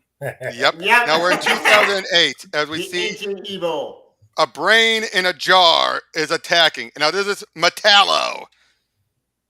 Or is it? I'm not. Or is it? He comes out now. By this point, Clark has left. Of course. All right, and but yeah, he comes out. He's Metallo stomping around. We now see another flash. We gone through a bunch of flashes. It's white, right? Or white. There's a double meaning there. Wait, no, actually, his name is hold on. Meaning you and technology. I'm trying to find him. There's Barry. Oh, come on. Jay.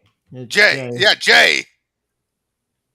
Every time. So yeah, so he heads on out there. We also find out that Clark got together with Ransack. Turned out she reformed. Of course. And they got together and they want to get married. Aww.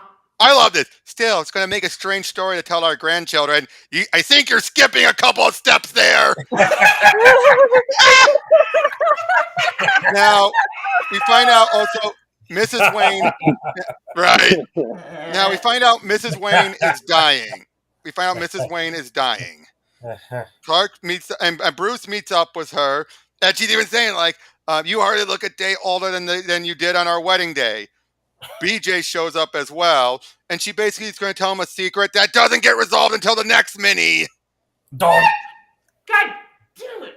But yeah, the point attacking Metallo is smashing around. We see Clark fighting him off. Nightwing, of course, he's weak to kryptonite.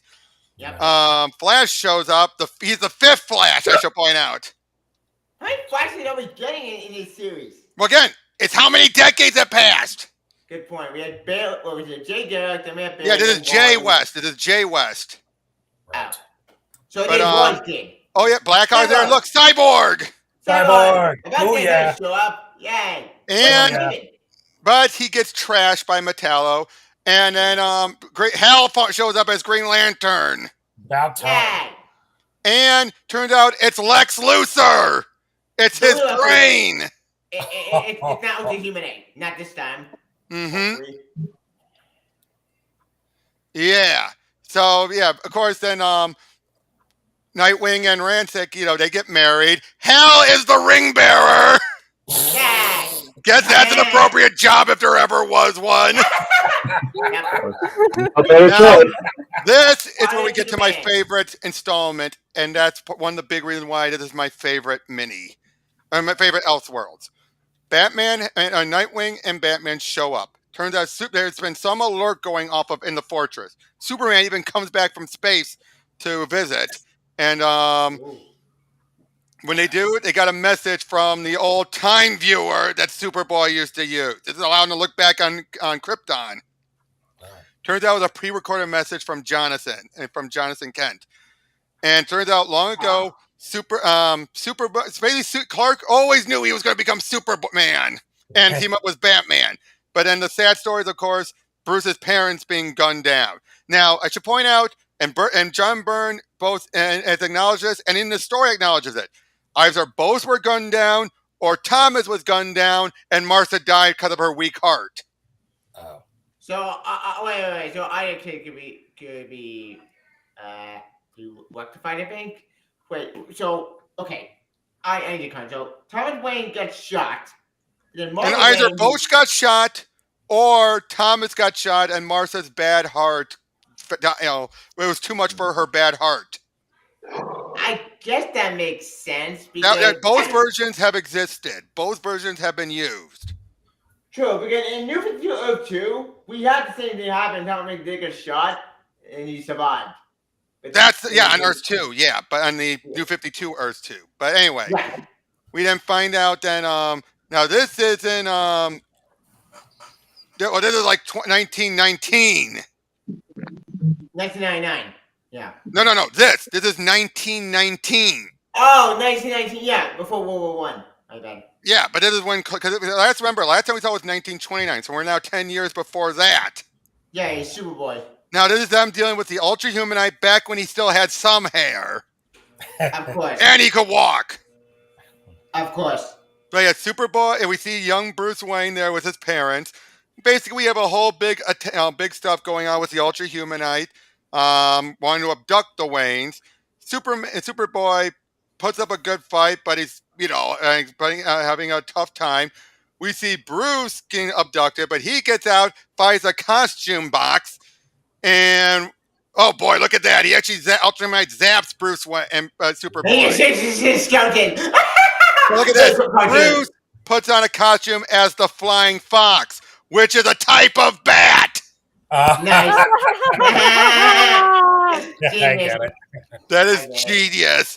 But yeah, Jonathan shows up with his shotgun, shoots the Ultra Humanite's device, and that's what makes him be lose the feeling in his legs. Yeah. Paraplegic is what you were trying to say. And then now Jonathan eventually by this point, Superboy, they were coming here to warn the Waynes, to tell the Waynes to try and change history, but things got in the way and they thought they failed. But it turns out Jonathan brought Thomas back over to. Now remember this: in this case, Smallville is not in Kansas. No, not pre-crisis. No, pre-crisis. Smallville was not that far off from Metropolis. That's right. Oh yeah, pre-crisis. So that's why they were in Metropolis. They could drive over there pretty quickly. But yeah, so basically in less than 2 months, the Waynes are going to die. He shows them it, and Jonathan showed him it, and even says things don't. The future isn't set. We don't know it. Show me that Bruce Wayne is Batman, and he remembers when he wore a costume beforehand. Like if all of this is true, I have no reason to doubt it. Bruce Wayne will become Batman because of what happens in 57 days. If I now take steps to avoid that event, there will be no Batman. No, this can't be going where I think. Basically, this is where and Jonathan finds out the Waynes had died. He's like, I warned him. What happened? Are you ready, darling? Yes. You're certain this is the night, Thomas? Yes. Just a few hours from now. Then let's not talk about it anymore. We've made up our minds. What must be, must be. For the good of the city, darling. Perhaps the whole world. Come along, Father. We're going to be late. And we wouldn't want that, would we? Knowing how much you love Douglas Fairbanks. But there's something your mother and I want to say, son. We might not have the chance later. What is it, Father? That we love you, Bruce. Sometimes with all of our business and charities and things keeping us busy, we might not have said that as often as we should. But it's true. We love you very, very much. And you must never forget that, son, no matter what might happen. Now, go and tell Alfred to bring the car around. Yes, Father. This is the right thing to do, isn't it, Thomas? It seems almost sinful to walk knowingly to one's death, to leave Bruce alone. He won't be alone. I've told Alfred to take care of our son. And now there's something I need to say to you, my darling. Something I've always also been lax about saying with all my other concerns. You don't need to, Thomas. You might not say the words, but your actions say it for you every day. And I love you too, with all my heart. They went knowing they were going to die. Holy shit. Wow, that's depressing. Damn. Wow. This is what won me over. Wow. Yeah, that's something heartbreaking. else. Wow. That's an interesting take. I'm Yeah, speechless. because I am officially speechless. Yeah. Now that's the end of that mini. Now we go into the final 12 issues, and this is going to be a breeze. But here, in this case, we jump centuries. How many We're not centuries? We're not 500. even, So we jump every issue except for one is going to be jumping a century forward. So we're in the 20th century first. So this is back when it's still Superboy. And we open up right away with Saturn Girl banged up. Saturn Girl. I love Saturn Girl. Yep. She is battered. She is trashed. Don't you And mean then when John Superman Kent's finds up, true love? what? Don't you mean John Kent's true love? Ah! Very funny. Why'd you have to bring that up? Better than the current one. But yeah, let's not get into anyway. I hear, all right, who's laughing? Superman flies off and finds what seems to be a handful of parademons. Now, by this point, because again we're dealing with the continuity stuff, for just this one appearance and only appearance, we see Jarvis Pennyworth, the original butler before Alfred. Wait, Oh wow. I'm not driving Iron Man butler. No. In the original Golden Age, we had Jarvis for a short while. Now he wasn't Pennyworth; he was just Jarvis. But then they decided. So here, Byrne is having him be Alfred's father. Oh, Alfred's father. That makes sense. Yep. Now, of course, that's Lana there. They're trying to push her out, but she feels like something's going on here. Yeah. We see Bruce. What? Do what Byrne? No, that's Bruce. That's Bruce. Something else to point out in the chat. Nobody can figure out when World War I started. Does anybody know the year? I'm thinking it's 19. I'm with the people who say it's 1914. Yeah, I think it was 1914. Yeah, it was 1914. Yeah. It was 1931. Yep. But anyway, Superboy is attacking these parademons who seem to know a lot more about what's going on. This was the dark side, doesn't it? Later. Patience. But yeah, they're putting up. But then we see Lois had snuck aboard. Wanted to know what the military was up to. Now she regrets it. But yeah, he's working with General Lane. Of course. Lois's dad. And meanwhile, now we find out that Sandgirl is dying. She is dying from her wounds in the future. Oh no. Yep. We see Bruce is flying in, trying to figure out what's going on. We see Lois and Lana meet up. She's trying to say, like, hey, who are you? You're not from Smallville. Tell me how that's any of your business, Carrot Top. First, tell me who you are and what you're doing strolling into a military zone. Oh, and who died and made you the queen of... They bumped into Saturn Girl's time bubble. Oh. They both get on there, and Lois is trying to figure out what it is. And she even says, like, the Army has nothing this advanced. And how would you know about that, small fry? Because I've been in the Army all my life, Red. Nice. Yep. Now, of course, the machine's going to transport when Saturn Girl dies. It's going to go on automatic, so no one else can get their hands on it. We then see the Army is fighting off against the parademons with Superboy's help. Bruce is there trying to help out. He has not become Batman, Robin yet. Bruce grabs the device the parademons are using, throw it to Superboy, destroys it, and was it destroyed? Because that's a device they've been using to jump through time. But was it destroyed? They're stuck there and wiped out by the U.S. military. Saturn Girl then dies, but beforehand, she wipes everyone within a few miles radius, their memories of what happened. Dang. As far as they know, they don't think it was an alien invasion. They just think it was a skirmish or something. But when it shows up, like, I have this weird feeling something has just slipped my mind. I sure hope it wasn't something important. I shows to point out that Lois and Lana have been transported away. Oh boy. Yep. Now we go into the 21st century now. So this is well after everything from the last mini.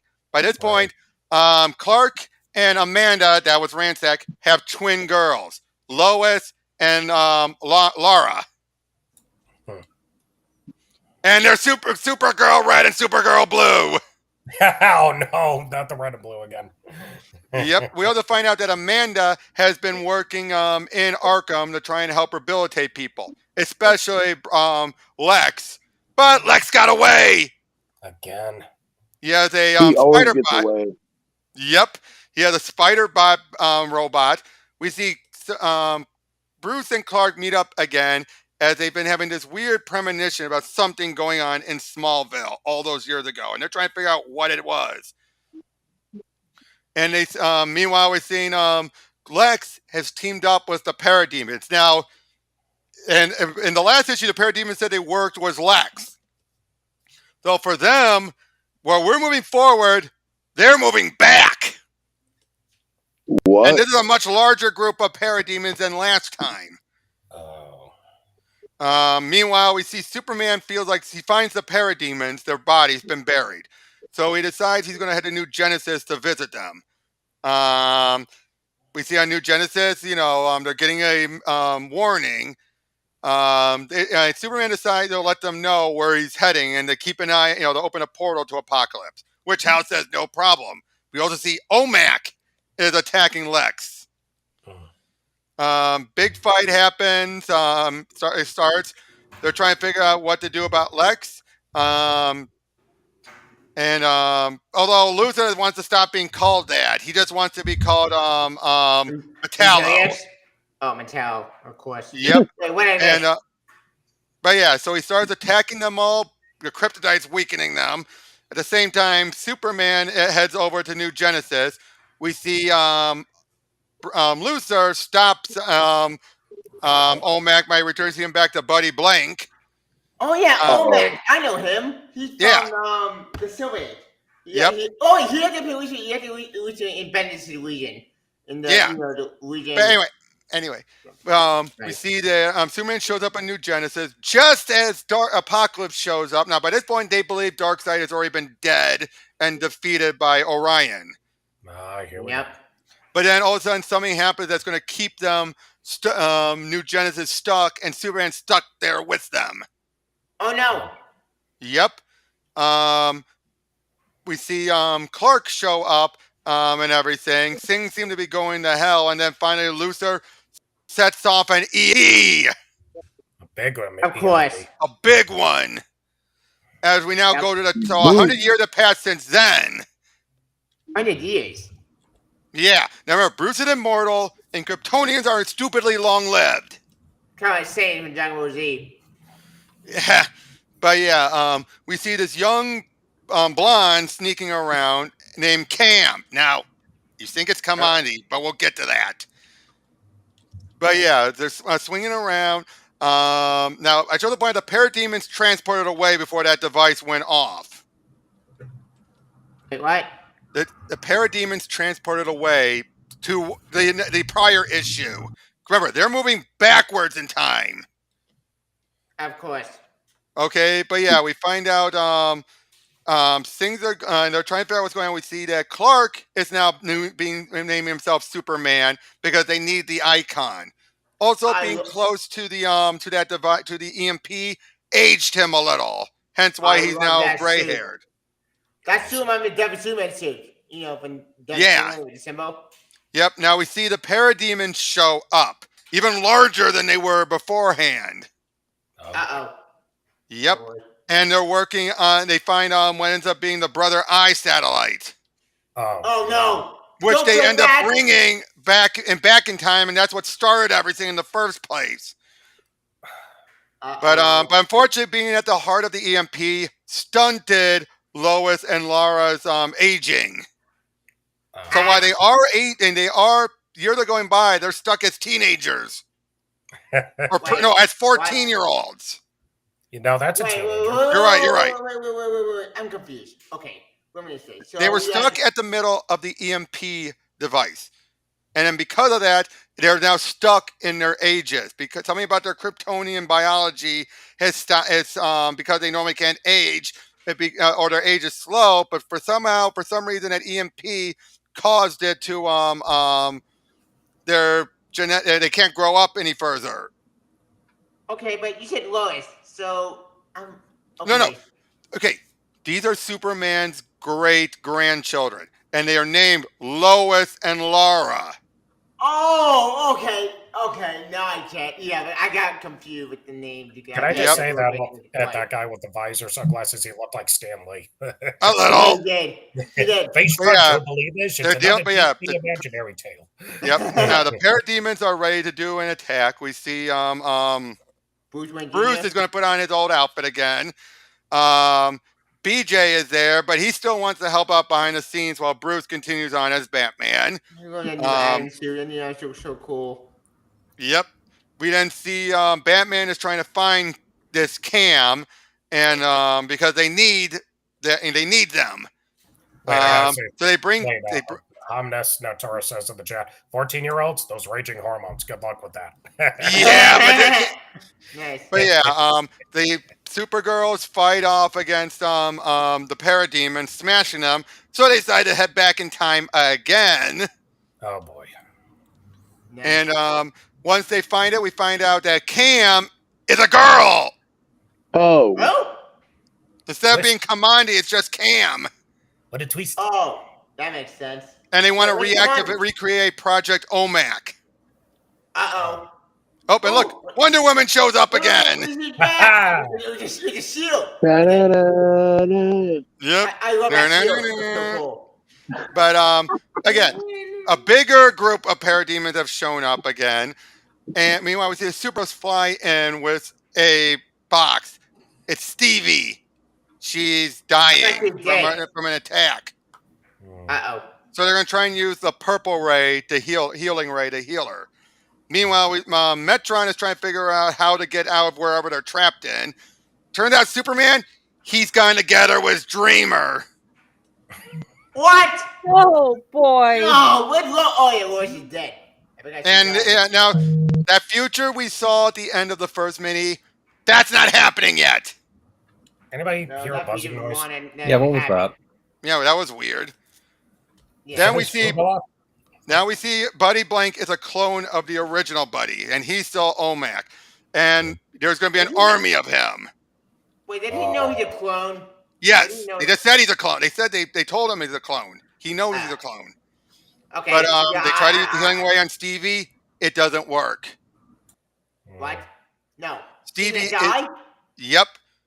No. Superman is working with the OMACs. They go into a fight, and Wonder Woman is going to join in this fight. I don't want her dog to die. That's depressing and sad. Yep. Now, when one of the OMACs dies, one of the buddies feels it and passes out. And then all of the buddies feel it. Wait, how can all the buddies feel it? Because the way the cloning was done, they end up causing a mind link. They end up feeling what the others felt. Mind link. Yep, so everything they're doing ends up falling apart. Wonder Woman shows up to fight them. Yeah. And because things are going to hell, the parademons transport again. Of course, they time travel. Now, I like this bit. Bruce, I want to thank you for having Lois and Laura bring Stephanie home. I did not know you were aware of the purple ray. Purple ray? Don't know what that is, Diana. I just figured if you saw your daughter had fallen in battle, it might inspire you to become Wonder Woman again. Wow, dick move, Bruce! What the hell, man? Wow. Come on, you got help though.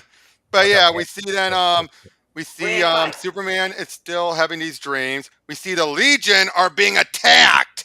Jeez. Uh-oh. And Brainiac 5 dies. No. How many deaths are happening in this series? We'll find out. We'll find out. But we did what we find out about what led to Saturn Girl going back in time. We're now in the 24th century. Duck Dodger in the 24th and a half century. He had to. Yep. But yeah, Diana finds BJ and he's dying now. But remember I told you how that stuff from Mrs. Wayne was going to be left for here? We're going to find out what that was. As it turns out... What? We're going to find out who she is finally. No. No? Nope. We never find that out. Even after 3 series? Yep. Again, because what he wants was when he wanted to introduce her, it would have been too late. And the other way, he didn't care for it being Selena. So it was either just keep it ambiguous and have it be whoever we want it to be. But anyway, basically, she tells him something that was important to tell them. And for some reason, something seems to be throwing BJ off a little bit. And then here's where we get the message. Hello, Bruce. Hello, BJ. You're watching this, so that means I'm dead. I wonder what that feels like. As I already have told you, there's something very important you need to know. I apologize up front for taking the coward's way of telling you, but you see, BJ isn't really your son, Bruce. Don't worry, it's not what you think. I hope not. What? My mind is going... You'll find out, Tavia. Okay. But yeah, they go inside to the Fortress of Solitude, just looking around things. Now, I know this is a terrible shock to both of you. And I know the first question must be coming for you is who? Who is BJ's real father? Well, I have left a record of that information here where I'm recording this disc. Someday I expect it will be found, and then the world will know the truth. But I have a favor to ask of you, Bruce. Right about now, I'm sure you're not in much of a mood to grant me any favors, but I want you to promise you won't race off to try and find this place. I'm sorry to do this and to do it this way, but I have my reasons. Goodbye now, and remember, I love the both of you. So she's giving them a task to do. They figure out what it is. We then see him meet up with Talia. Why? Because BJ wants to use the Lazarus pit himself so he can be younger, live a little longer, and be in much better shape to do this final mission. That's a very bad idea. For the Lazarus card, you go crazy. No. That's the other thing I should point out. After what Bruce and Rach did, the Lazarus pit was neutralized. It permanently changed it. So now he won't be driven insane.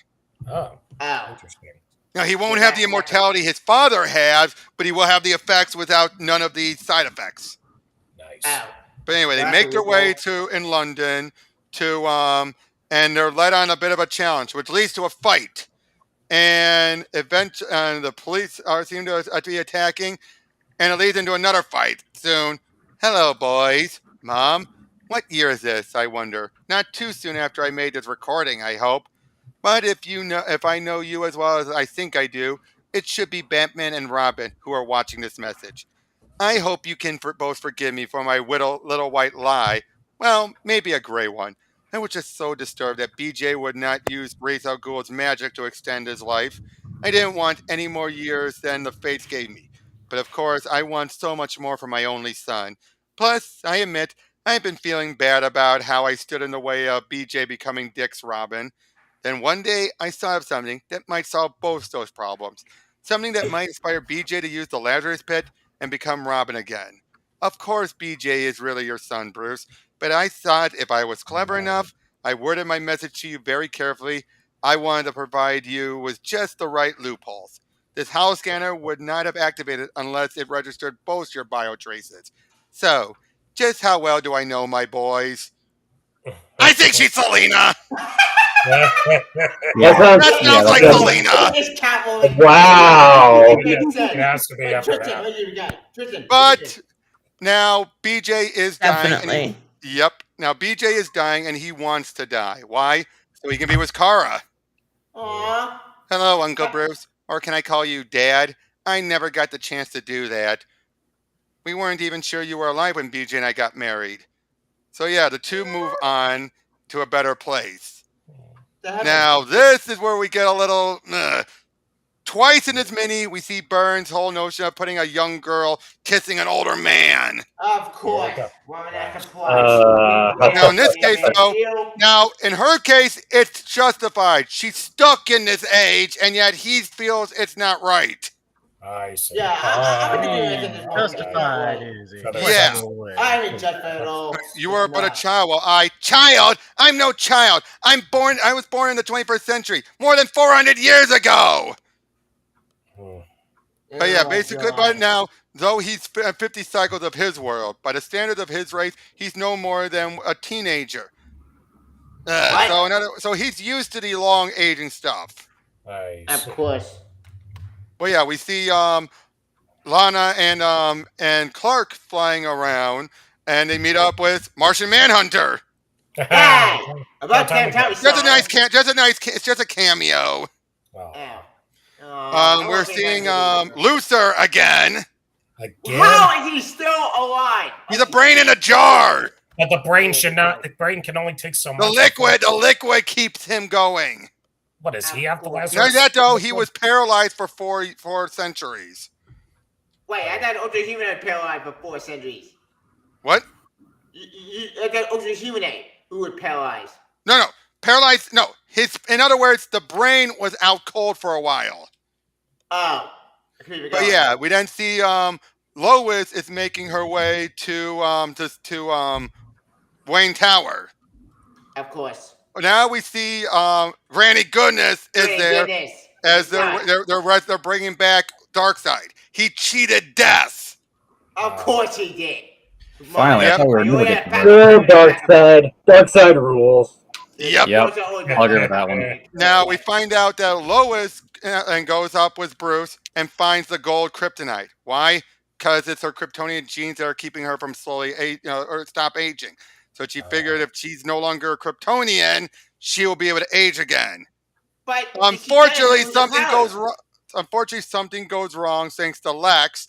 Things go kablooey, and radiation starts to leak, and basically, and he's dying. Unfortunately, she can't get to him now Oh no. Oh, great. because she's without her powers.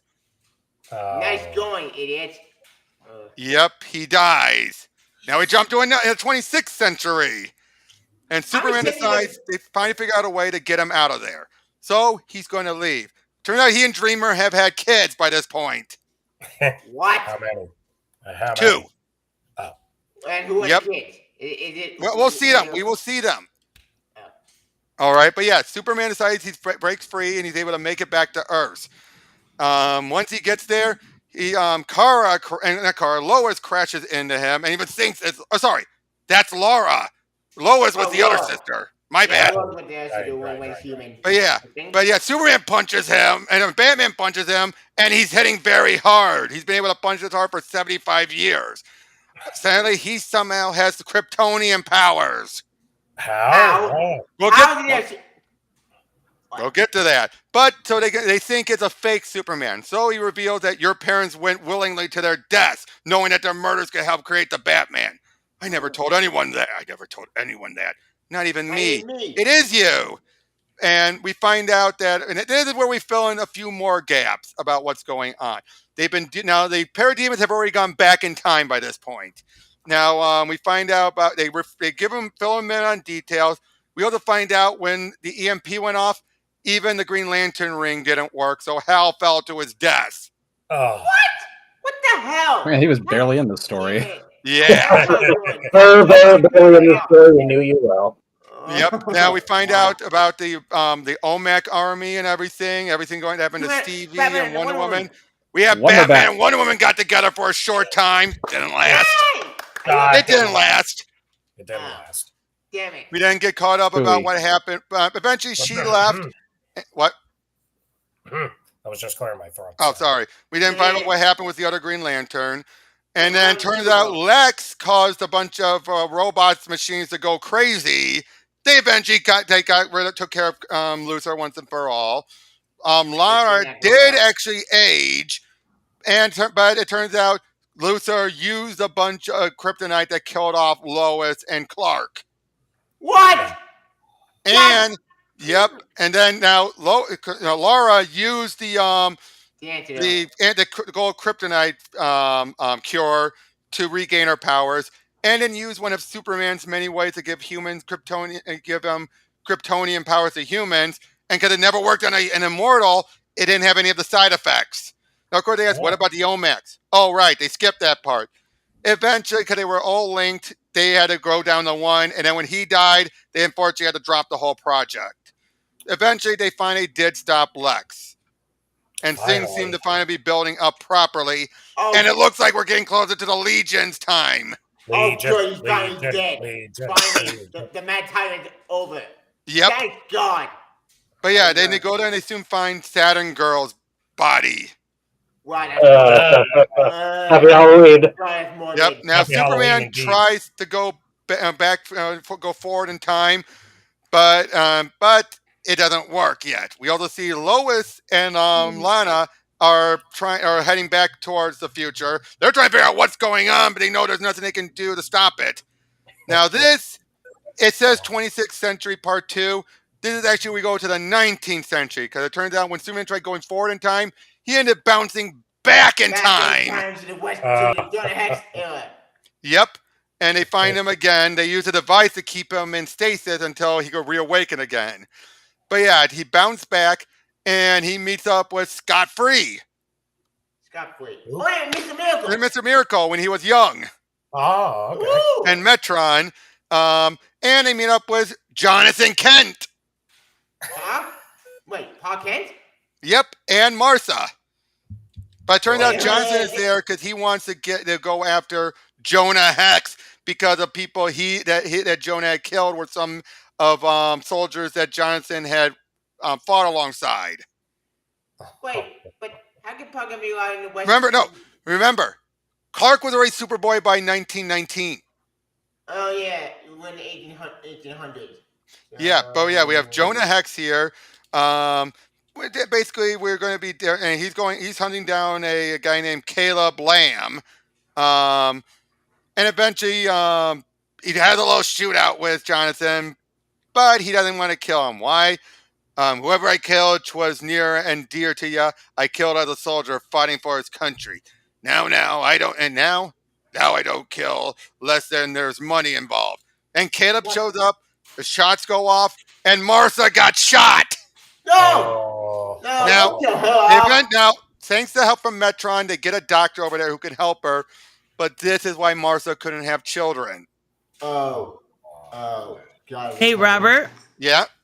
I pinned your link in my chat, but I gotta get going. I'm so sorry. Oh, it's all right. It's all right. It's okay, Tristan. Yeah, don't worry. We're almost done anyway. And and I'm gonna finish watching the rest after here in a little bit. But I wanted to make sure. End your stream, but don't end your side because that'll chop it off sooner. Just you can leave, exit off, and it'll end when I end it. Okay, perfect. All right, there we go. See you, Trish. See you. Wait, Bye, Trish, guys. Before you Have go, a good one, can Tristan. Bye, take care. Wait. Can you give me your thoughts on what you've been thinking about this the whole time? I understand why you like it the most out of the Elseworlds story. I would still say it is not Injustice level of amazingness. I have a bias. But that's not an Elseworld. That's not an Elseworld, so it don't count. Wait. How is that not an Elseworld? It's not labeled an Elseworld. Oh, technicalities. It's awesome, though. I really have enjoyed this. All right. But thank you for joining, Tristan. And no problem. Don't worry, guys. We're almost done. We are almost done. Thank you, guys. See you later. See ya. Bye. Yep. Don't worry. But yeah, they sent with their help, Superman eventually makes it back to the present. And this is what we find about Darkseid's plan. Welcome to Apocalypse. His plan is this. They create a massive army of parademons. And then they send them back in time with a means of keep going back in time. And then from that, then they're able to, but because of how it works, people going, now as far as he thinks the way it's going to work is that people going forward will never know. It's not accurate. It's not perfect. He's so crazy, he thinks it's perfect. Because the way he thinks this, they will go back, but everything coming forward won't know it happened because it haven't happened yet. Turns out it did. It's basically, in other words, he was thinking it's going to intercept and they're going to keep going back without any, but the past is not going to have any memory. Turns out it's all started when the invasion ended. Wait, what? This is starting to You know, the story was a nice, cool little Elseworld story. And all of a sudden, it just went. Whoop. This is started to. Basically, this is what Well, we know. We already know what's happening. As they're going forward, the parademons are moving back. And the army's getting larger and larger for them because it started off huge, and they keep going back every time they start to lose. So it's getting smaller and smaller and smaller. Exactly. Until Superman destroyed the device, and Superboy destroyed the device in the first issue. But as far as what Darkseid thought, he thought there would be no memories of that future going forward, that their meeting would not happen. That's what he thought. That plan's why it failed, obviously, because... Well, yeah, that's why it fails. Now we go into... Can I just say this whole time travel thing is starting to sound like a Doctor Who plot? Yes! But anyway... This is where we get a bit more details about the parademons. Now, look at this. Byrne actually did some computer coloring here. Nice. Nice. Like but yeah, we see them constantly fighting off against the parademons. Yeah. And it's a big fight going on. But one of the parademons makes their way to this old blind woman. And they talk it out, and he explains about what's going on, how they were created, what their plan, what Darkseid's plan is. And also how he's cheated death. He and Orion fought to the death. And their prophecy occurred. But then and Darkseid found a way to cheat death and come back, thanks to his loyal followers. Let me get And answer then, that question. but then we find out then the parademons were actually given sentient thoughts. They're not mindless machine, brainless. You told me this over the phone. I remember Yeah. that. But- Wait, why would you give sentient thought? Isn't that a terrible idea? No, it allows them to actually plan.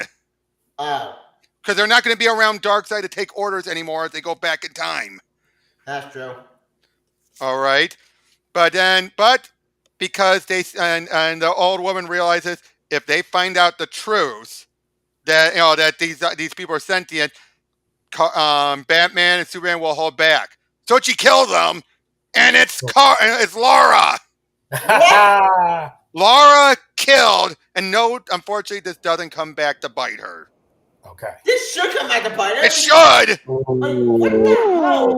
What So as far as they think, the parademons are still mindless. But if the thinking beings. Yep. Now, Lois and Lana show up in the Legion's time. Legion. Of course. Now, Oh yeah, I love that image. I love that image too, but I gotta say this. Let's just say this: Darkseid's about to pull a Ultra Humanite. Uh-oh. Oh no. No. No, another John Byrne colored. Nice. Blue. That's blue. Oh, But yeah, we see Metron. Metron heading there. They meets up with all of them now. Hi, buddy. But yeah, they're trying to figure out where Superman is. There's his son. Wait, you mean a lion or no? No. That's Superman's son. Nothing. This boy right here. Wait, with like him and Dreamer? Yeah. So it's Joe Kent, right? Yeah. No, sorry. There's the kid. Sorry. Oh, those human kid. That's Yep. They only have they have the powers of Kryptonian and New Gods. Wow. Lar-El and I don't know what the sister's name is. Let me see. No, I'm looking. They don't say Lar-El. anything. Lar-El. No, Lar-El is the guy. Oh, right, the guy. But anyway, Darkseid shows up.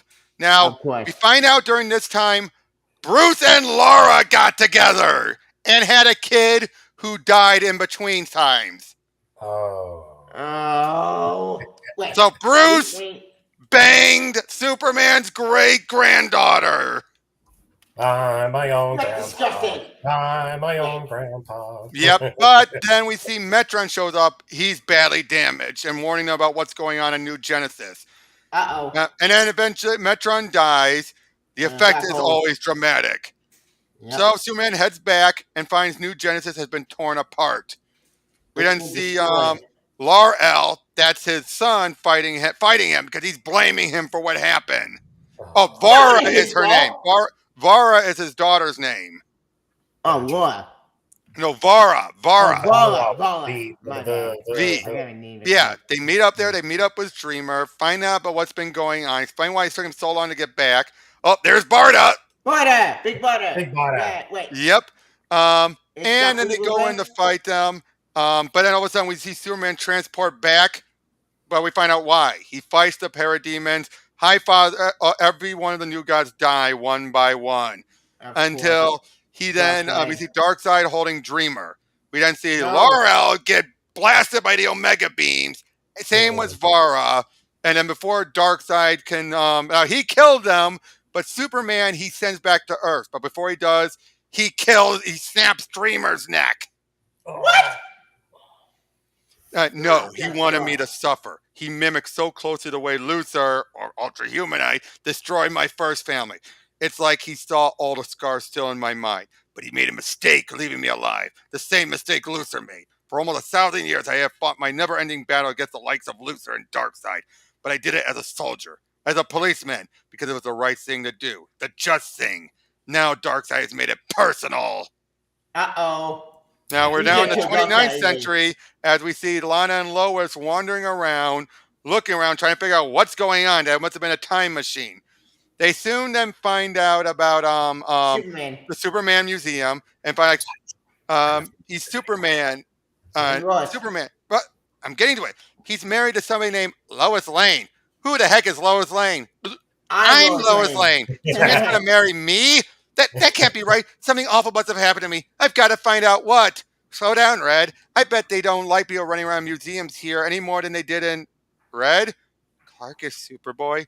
Clark is Superboy. I knew it. I knew it. I knew it. I knew it. Oh, But yeah, they she's so find out good, about Lana. what's happening. They find I know. They find out all about what's happening, and as they're running through, they soon find out. Turns out Superman and the others are currently fighting the parademons at this moment. Holy. Oh no! Wait, Oh, if Superman dies in boy, oh, the past, boy. then she will be married to her in the future. That means Sorry. No. We'll get to that. Sorry, but Lana, I knew it. I'm reminded of Fred and Pup Named Scooby Doo. Red Herring. I knew it. I know. But yeah, they get ready to attack. Now, for a brief moment, Lois thinks that Laura looks just like her because there is a lot of similarities. The parademons have taken off, and they're showing around. They find out about the time bubble. Now, here's the thing. The helix is preventing any form of time travel from happening, except for the bubble, because the bubble was there the moment the helix was activated. Okay. So, in other words, they have a means now of going further in the future to stop Darkseid. But first, they got to get them back home. Yeah, take them back to the past. Which they do. They take them back. They actually help heal Saturn Girl up. She still does a mind whammy. Oh, yeah, like, someone I'm sorry you never had a chance to meet. Ma, Pa, this is Lois Lane, your future daughter-in-law. I love Lois. She's like, hi. That's funny. Hi. But now here's the icky moment. Uh-oh. They're going to have their mind wide. Like, I spent most of the she finds out how she now knows how important that information is. I want a kiss, Superman. Not a peck on the cheek, a real kiss, just before you go. Lana, you're only 14 years old. Does that matter? No one here is going to call the cops on you, Superman. Clark, I've dreamed for years that you and I would be together someday, that we'd get married and have children and live happily ever after. Now I know that can never, ever be. Is one kiss too much to ask before you send me back to all of the dreams that can never come true? No. No, Lana. It isn't. Oh, yeah! What the hell? Why? Burn it! God, that's icky. Ew. Yeah, but anyway, they have Tango does the mind whammy. They put Lois back at the near the camp, and they take the time bubble and balloon. They wait for Lois and Lana of this main time to leave. That way, it's like they never left. And then with Tango's help, they make it back, and they show up just as the attack occurs. That's a lot of red too. Yep. Now we're in the 30th century, the final issue. Yeah. Finally. Wait, that John Stewart? That's what they're doing the cover. Yeah, sort of. Sort of. Anyway, they're helping out the Legion. They're getting them all, again, helping them out, finding the parademons. And they meet up with Jordan Kelly. He's a descendant of Hal Jordan. So it's not John Stewart. God no, it's not. It's not in the present day. Oh, yeah, good point. Damn it. But anyway, we see Wonder Woman is with them. They're fighting. She's still alive, obviously, putting up a good fight. And then Lara is dealing with the parademons, find them off as the Sky Scorcher. Uh-oh. They get their way out of, and then they find Lara. She took the brunt of it. Oh. And she dies. And it says, remember what we had together. Wait, but does she tell Batman she went the truth? No. Oh. They never know. It dies with her. They still don't know. Even yeah. And she dies at the age of 889. 89. Holy. 989 years old? That's how old she was. 2014 to 23 or 25, whichever. 2999. But yeah, they're going to attack Darkseid. They're going in for a big fight. This is it for all the moles. Get him. Yep. We see Batman fighting. Let's do this. We see Batman fighting Granny Goodness. She kills him. What? How? Excuse with you? a big blaster, but the attack sliced through one of the main plasma conduits, causing it basically seems they're going to start to fall apart. You then have what's his name? Byrne Kanto. Kanto. Yeah, He Kanto. poisoned Wonder Woman. What? No. And we see Oh! Green Lantern. He's banged up from fighting the parademons, and he dies with Wonder Woman. Superman finally shows up, grabs Desaad and flings him in the path of the Omega beams. He and Darkseid start fighting. Without him, the chain reaction from what Granny did is causing everything to blow up. Superman, you fool! Desaad was the only one who had a hope of containing the chain reaction. Don't get it, do you, Darkseid? That doesn't matter. All the rules have changed. Nothing matters except that your menace ends here, and it ends forever. Come on! And because of that, everything's undone. Now we see the 29-25 we saw before at the end of the first mini. They meet up. Wait. Before you continue, somebody in the comments again. It's again 007 Angela. Soups and bats smash more than the Hulk in this story.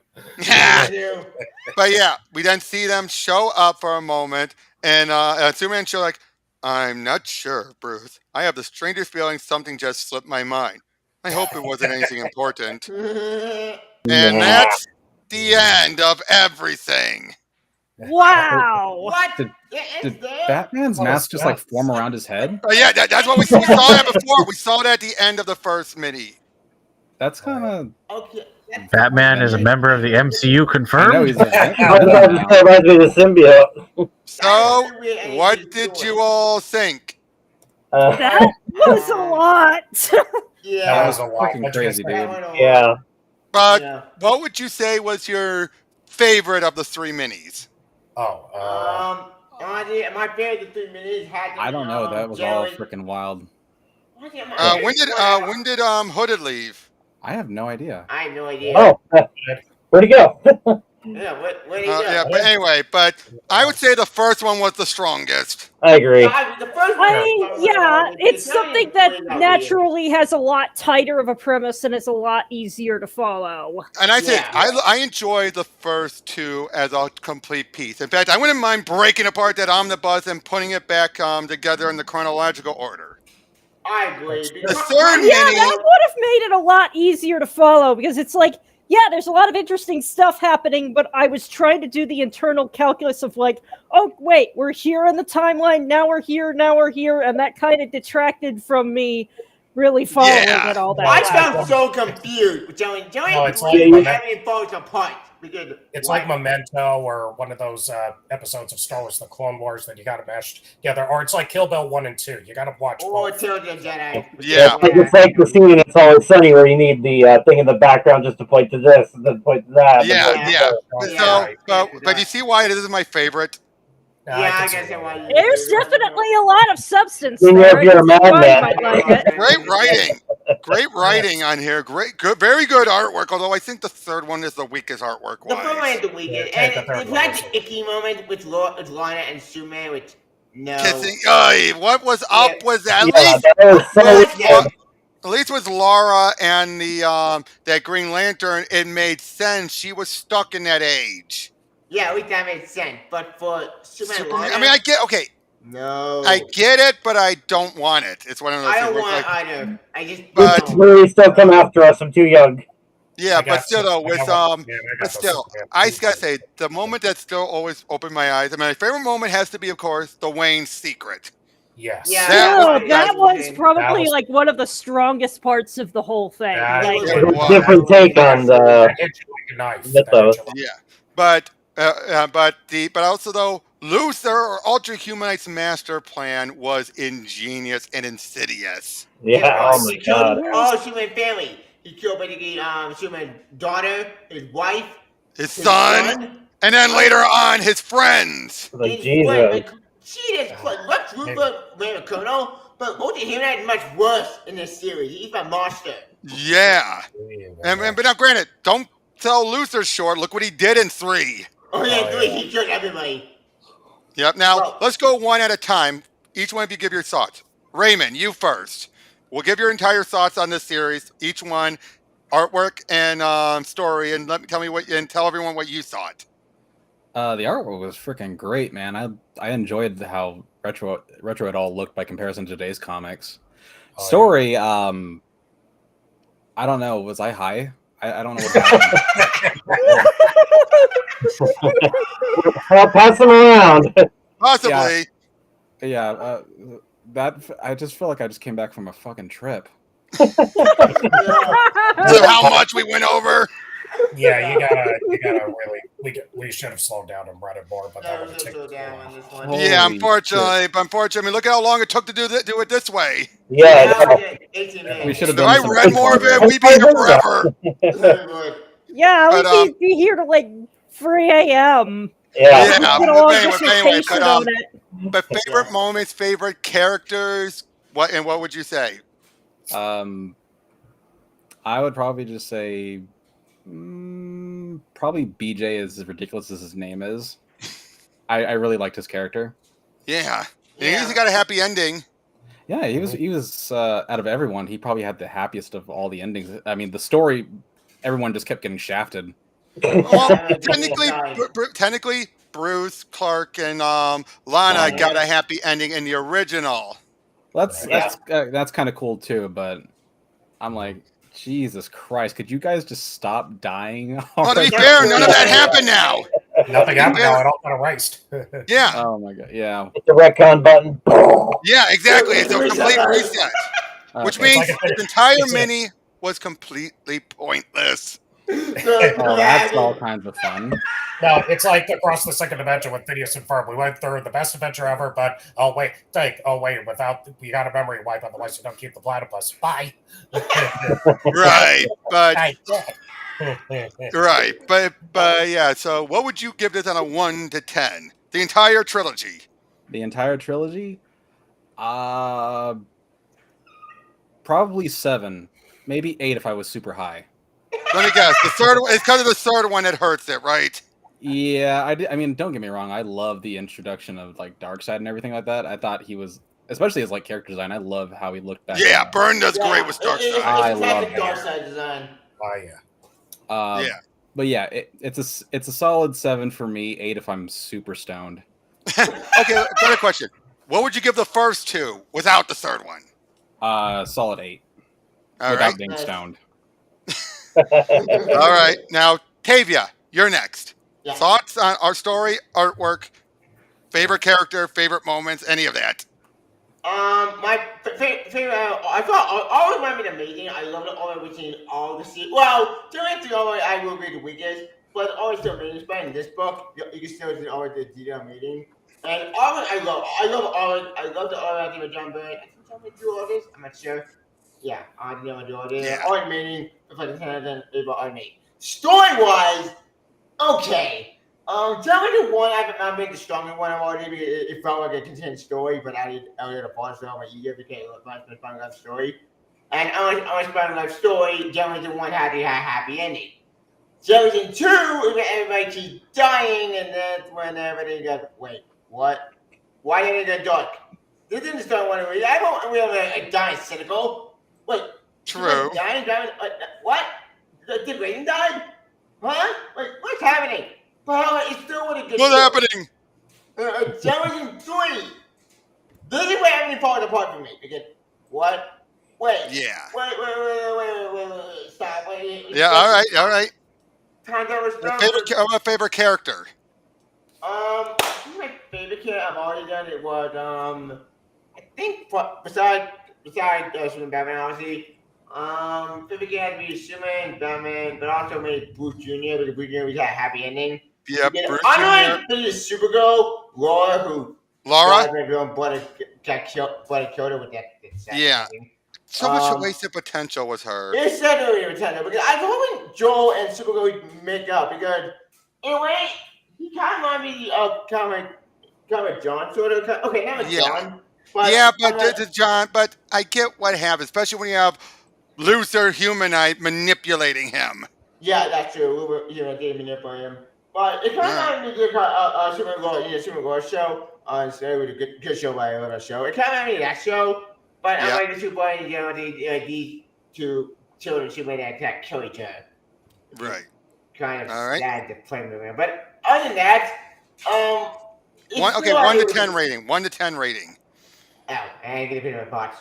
5.3 concern. It's been ending already competing. But I feel like winning. If I go in all the I think Germany 1 is the strongest. I'll give that one 10 out of 10.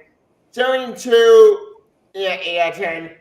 Germany 3, that's the weakest. I gotta get 6 out of 10 on that one. But Yeah, I agree. There's some good moments, but it's just a century-long gap. I'll get to it on my thoughts. Yeah. Ingrid, same questions. I would say I'd give it an 8 out of 10 overall, and I feel like one thing that's not been said enough is just how magnificent of a bastards the villains are. Yes! Overarching Yeah, this whole thing. they kill They're everybody. the most consistent presence throughout the whole thing. Yes, they are. Yeah. They are. What It's would you say just- is your favorite character and all that? I'm gonna have to go with Darkseid on this one. Maybe that's a bit more of an unpopular opinion, but yeah, I feel like we have to give the villains some credit in this one. That's true. Yeah. Brilliant plan. A brilliant plan. was Even though it didn't brilliant. go exactly the way he wanted, it was still a great plan. He's still Yeah, working. and I feel like that was the through line that was just easiest to follow. Is just, ooh, what's this bastard going to do next? Yeah. Yeah. Yeah. Exactly. So, any other thoughts you want to give? I think I'm still coming down from all of that. Okay. Yeah. Ian, you're next. Well, this definitely doesn't have the problem that a lot of Elseworlds have, which is it's too short. Yeah. It's too cosmic and too future for me. I really don't enjoy either of those parts of the DC universe, which is why I'm a boring Batman fan. Now, Yeah. that mostly applies to the third one. What about the first two? I found a lot of the ideas in the first two really interesting. I did like a lot of the ideas that were developed about the characters and their relationships with each other. And I really liked the bit where Lois Lane had that great 1920s hat. I wish that had been more of it, because like that's more my speed of like I don't know. I just like. What do you think about, since you're the big Batman fan I mean, we're all Batman fans, but you're one that's actually works with the Batman side and all that. What would you say about how Batman was handled throughout all of this? I mean, he's not bad. It's from such a different era of Batman that it's a little difficult for me to make a lot of comparison. Like, I kind of draw my line on Batman with Frank Miller. But that was more BJ. BJ was more the Frank Miller Batman.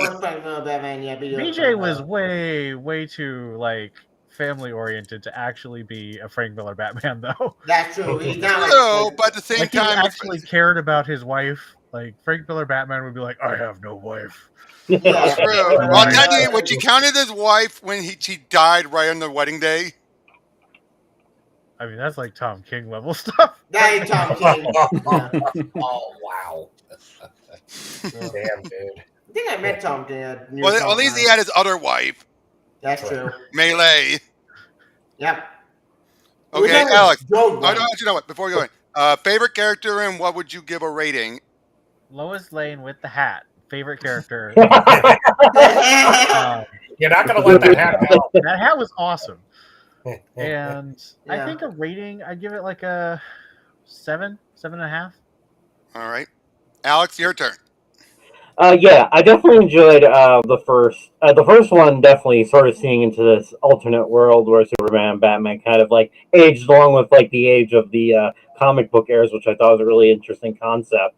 And I like the second one too, where at least by the end they kind of got sort of a happy ending out of it. But then I think it just went way off the deep end. We're like, oh, this is really cool. Then you just kind of almost just turn into another kind of typical, crazy, out of this world. The third one, The only thing good about the third one was finding out what Mrs. Wayne told him. That part, right? I like that part. Yeah, absolutely. Now, what would you say is your favorite character? I definitely enjoyed the Ultra Humanite. He was such a bastard. Yeah. And I liked Kara too. Same. MBJ. Yeah. Okay, Eric, your turn. The artwork was nice throughout most of it. That I definitely like the use of color and all that. Take that in the sort of retro style. That's all throughout the whole thing. Things that sort of jumping through the decades. I've always said I do love comics that actually kind of break the whole status quo, and actually do it in real time to see where everybody changes as time goes on. That's on and what might happen in the future and all that. Like that the story, like, I agree with everyone else. It's one of those trilogies where the first two are nice, the first one being probably the strongest, but the third kind of goes off the rails. It's a little, it's just like one big story that should have been, I don't know, condensed into maybe a decade is one thing, 100 years is another. I've been running into this problem because I've been trying to imagine like something that's like 100 years or over 100 years after our original campaign ended, and the world building homework that ends up assigning to you just to even make enough of a plot make sense is hard, even just on that time frame, and then to do it multiple times. Dear Lord, how long did it take them to figure all of that out? I'm not sure whether to be impressed by them or to be concerned for their mental health. Are you okay? but that's the one downside with it, though. It doesn't feel like hundreds of years that passed between some issues. It did. Others, it felt like only decades passed. Because it feels like it's still in the future. The Green Man's not confused me because I find out John Stewart, but not John Stewart, and that could disappoint me because I want John Stewart, but no. I would have cut it in half. Like instead of 12, it would have been 6. That's my song. Yeah, this is but when they did a century. Yeah, like get to the 30th already. It's like Tom Petty used to say that don't bore us, get to the chorus. Right, and if did you notice that I breezed through that third one? Yeah, you that was the fastest because there's not much going on.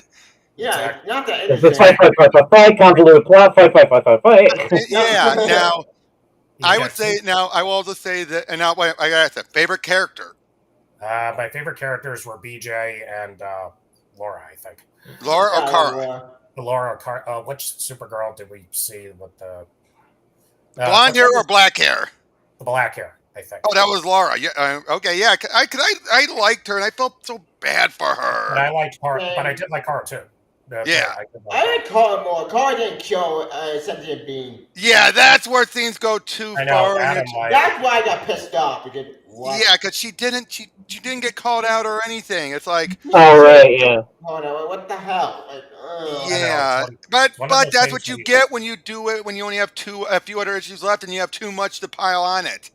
Yeah, do they pile stuff on it? I think it was because Byrne realized we need to set. I set up these parademons already. They've already been shown that they're smart. I need the heroes to find out about the bad guys. But I can't have them find out that these parademons are smart, otherwise they will hold back. So we had to do that. Like, okay, she kills them to keep the secret. Even though that's still. I mean, I give them credit for doing that. Maybe this, but I understand why you guys are disappointed. Yep. Now let me ask you all this. Last question for all of you. I didn't. Oh, right. Go ahead. Sorry. Yeah, the whole story, I agree with everybody else. The villain plots were like, wow. Yeah. Some of the best. I wanted to strangle those guys every time they did something. Every time they killed another person. It's Laura that got away with murder, not Kara. Laura got it. Yeah. Well, now, question for all of you. Overall, my number rating, please. I give the first 2 a 9 altogether. Gets a notch down at 8.5 altogether. That works. Yes. Now, question for all of you. And I can see why this is your favorite Elseworld. That Thomas and Martha cuts. Yeah. Oh yeah. That cuts like a knife, man. That's heartbreaking. Yeah. Now, question for all of you: the squickiness. Laura and the Green Lantern and Superman and Lana. What the hell? What the hell? What the hell? And Byrne is the one who also gave us Colossus and Kitty. Oh yeah, he did do that. Oh yeah. Know that. What is up with Byrne and little girls kissing older men? They should all burn the comics to the ground. His last name is Byrne. Yeah, Robert, they're all didn't you just fitting. read Wow. I 1950s think it's a science lot worse in fiction? this case than with Colossus and Kitty. Let's be fair. Sure, yeah, Claudia and Kitty, but that's because Claremont gave good characterization, and at least they didn't full on kiss on the lips. It was just a cute thing that eventually built up once they were older. Well, they Yeah, kissed. that Well, they makes kissed on. sense. No, wait. They kissed on the lips in the Claremont run at least once. What was it? That's A true, mistletoe yeah. thing? Excuse me. Was it a mistletoe thing? No, it wasn't during Christmas or anything. They just did. Remember, Kitty's Jewish as well, so. Oh yeah. Look, I remember reading an article. I think it was on CBR or something. Not something. I don't remember where, or maybe it was an X-Men blog. Looking back on the entire Claremont run. Run, you guys, more power to you. But they basically looked back at their relationship. I think this was just before the psych out marriage issue that happened a couple That years ago. infuriated me. Yeah, that infuriated me too, but in retrospect. But Yeah. what was I saying? At least Gambit and Rogue got together. Oh yeah. But leading up to it, it looked back on their whole relationship. Looking back, they said as long as they didn't do it in bed, it was innocent enough. It was chastity enough. One little kiss doesn't make a difference, even though it's like what 6 years. I think. Yeah, but the way it was done here, though. Yeah, no, the way it was done here was like. Yeah, no. The one done here. Like when, I felt like I was. I felt like that. I understand why Lana did it, and it fits the Silver Age Lana. But like, if I was Superman, I would say like not on the lips, on the forehead, but it's. Or have Saturn Girl trick her. Yeah, we got what it said. You got a telepath there. That's true. Why didn't you think of that before? I mean, again, Byrne set it up for that. And again, I get it. Lana feels like, cause as far as this timeline's going, that future we saw at the end of the first generation wasn't going to happen. So as far as she thinks, I'm never going to get with him. Yeah, it's a different timeline. But now the stuff with Laura and the Green Lantern, perfectly justifiable. Makes complete sense. She's only stuck in a 14-year-old body. That confused me. It's still not necessary for Byrne to do that. No, it's not. It's confusing. That's what I'm more That's a 50-50. I guess we were trying to justify it. True. I'm saying between the two of them, if I had to pick one that was less squeaky, it was her and the Green Lantern. Right. I think I have a higher threshold than you guys, but before I look at if I had to pick my poison for a sec, I would gotta go with the Lana or Laura? I would go with the Laura Luen stuff because that sort of makes sense in a weird way. Yeah, it did. It made a weird way, and it gave her a reason to use the gold kryptonite on herself. That's true, yeah. But right, that did lead into something. I'll give it props because it did lead into another part of the story. And eventually, she got. At least she aged well enough for when she and Bruce got together. Right. That's still Superman's granddaughter. I would say if there's one person who got the shaft throughout this all, it's Wonder Woman. Wonder Woman did get the shaft. Yeah, where was she? Marie was the best. The story. Yeah, I mean, she was there at the beginning. But we hardly saw her in action until Generation 3. Because we see her ready to go to war, and then she's pregnant, and then she's no longer being a hero because of Steve's death. But we saw it more from Stevie than we did from Diana. Yeah, I love Wonder Woman and her daughter. I've been saying that for years. That should have been made continuity. I get that. When she retires, that annoyed me because, come on. No, I get it. She doesn't have Steve. She's a single mom and she feels devastated. But that meant she was only active for 10 years. We're going across centuries here. Certainly, she would have done at least a little bit more in that time. Yeah, so that means she left when Stevie became Wonder Woman. Oh, yeah. I'm packing my bags and done. Here you go. Daughter. Yep. I mean, technically, she was active for less than 11 years because she was pregnant for 9 of those months. That's true. But yeah, overall though, I thank you guys for joining me for all this. Thank you everyone for sticking around.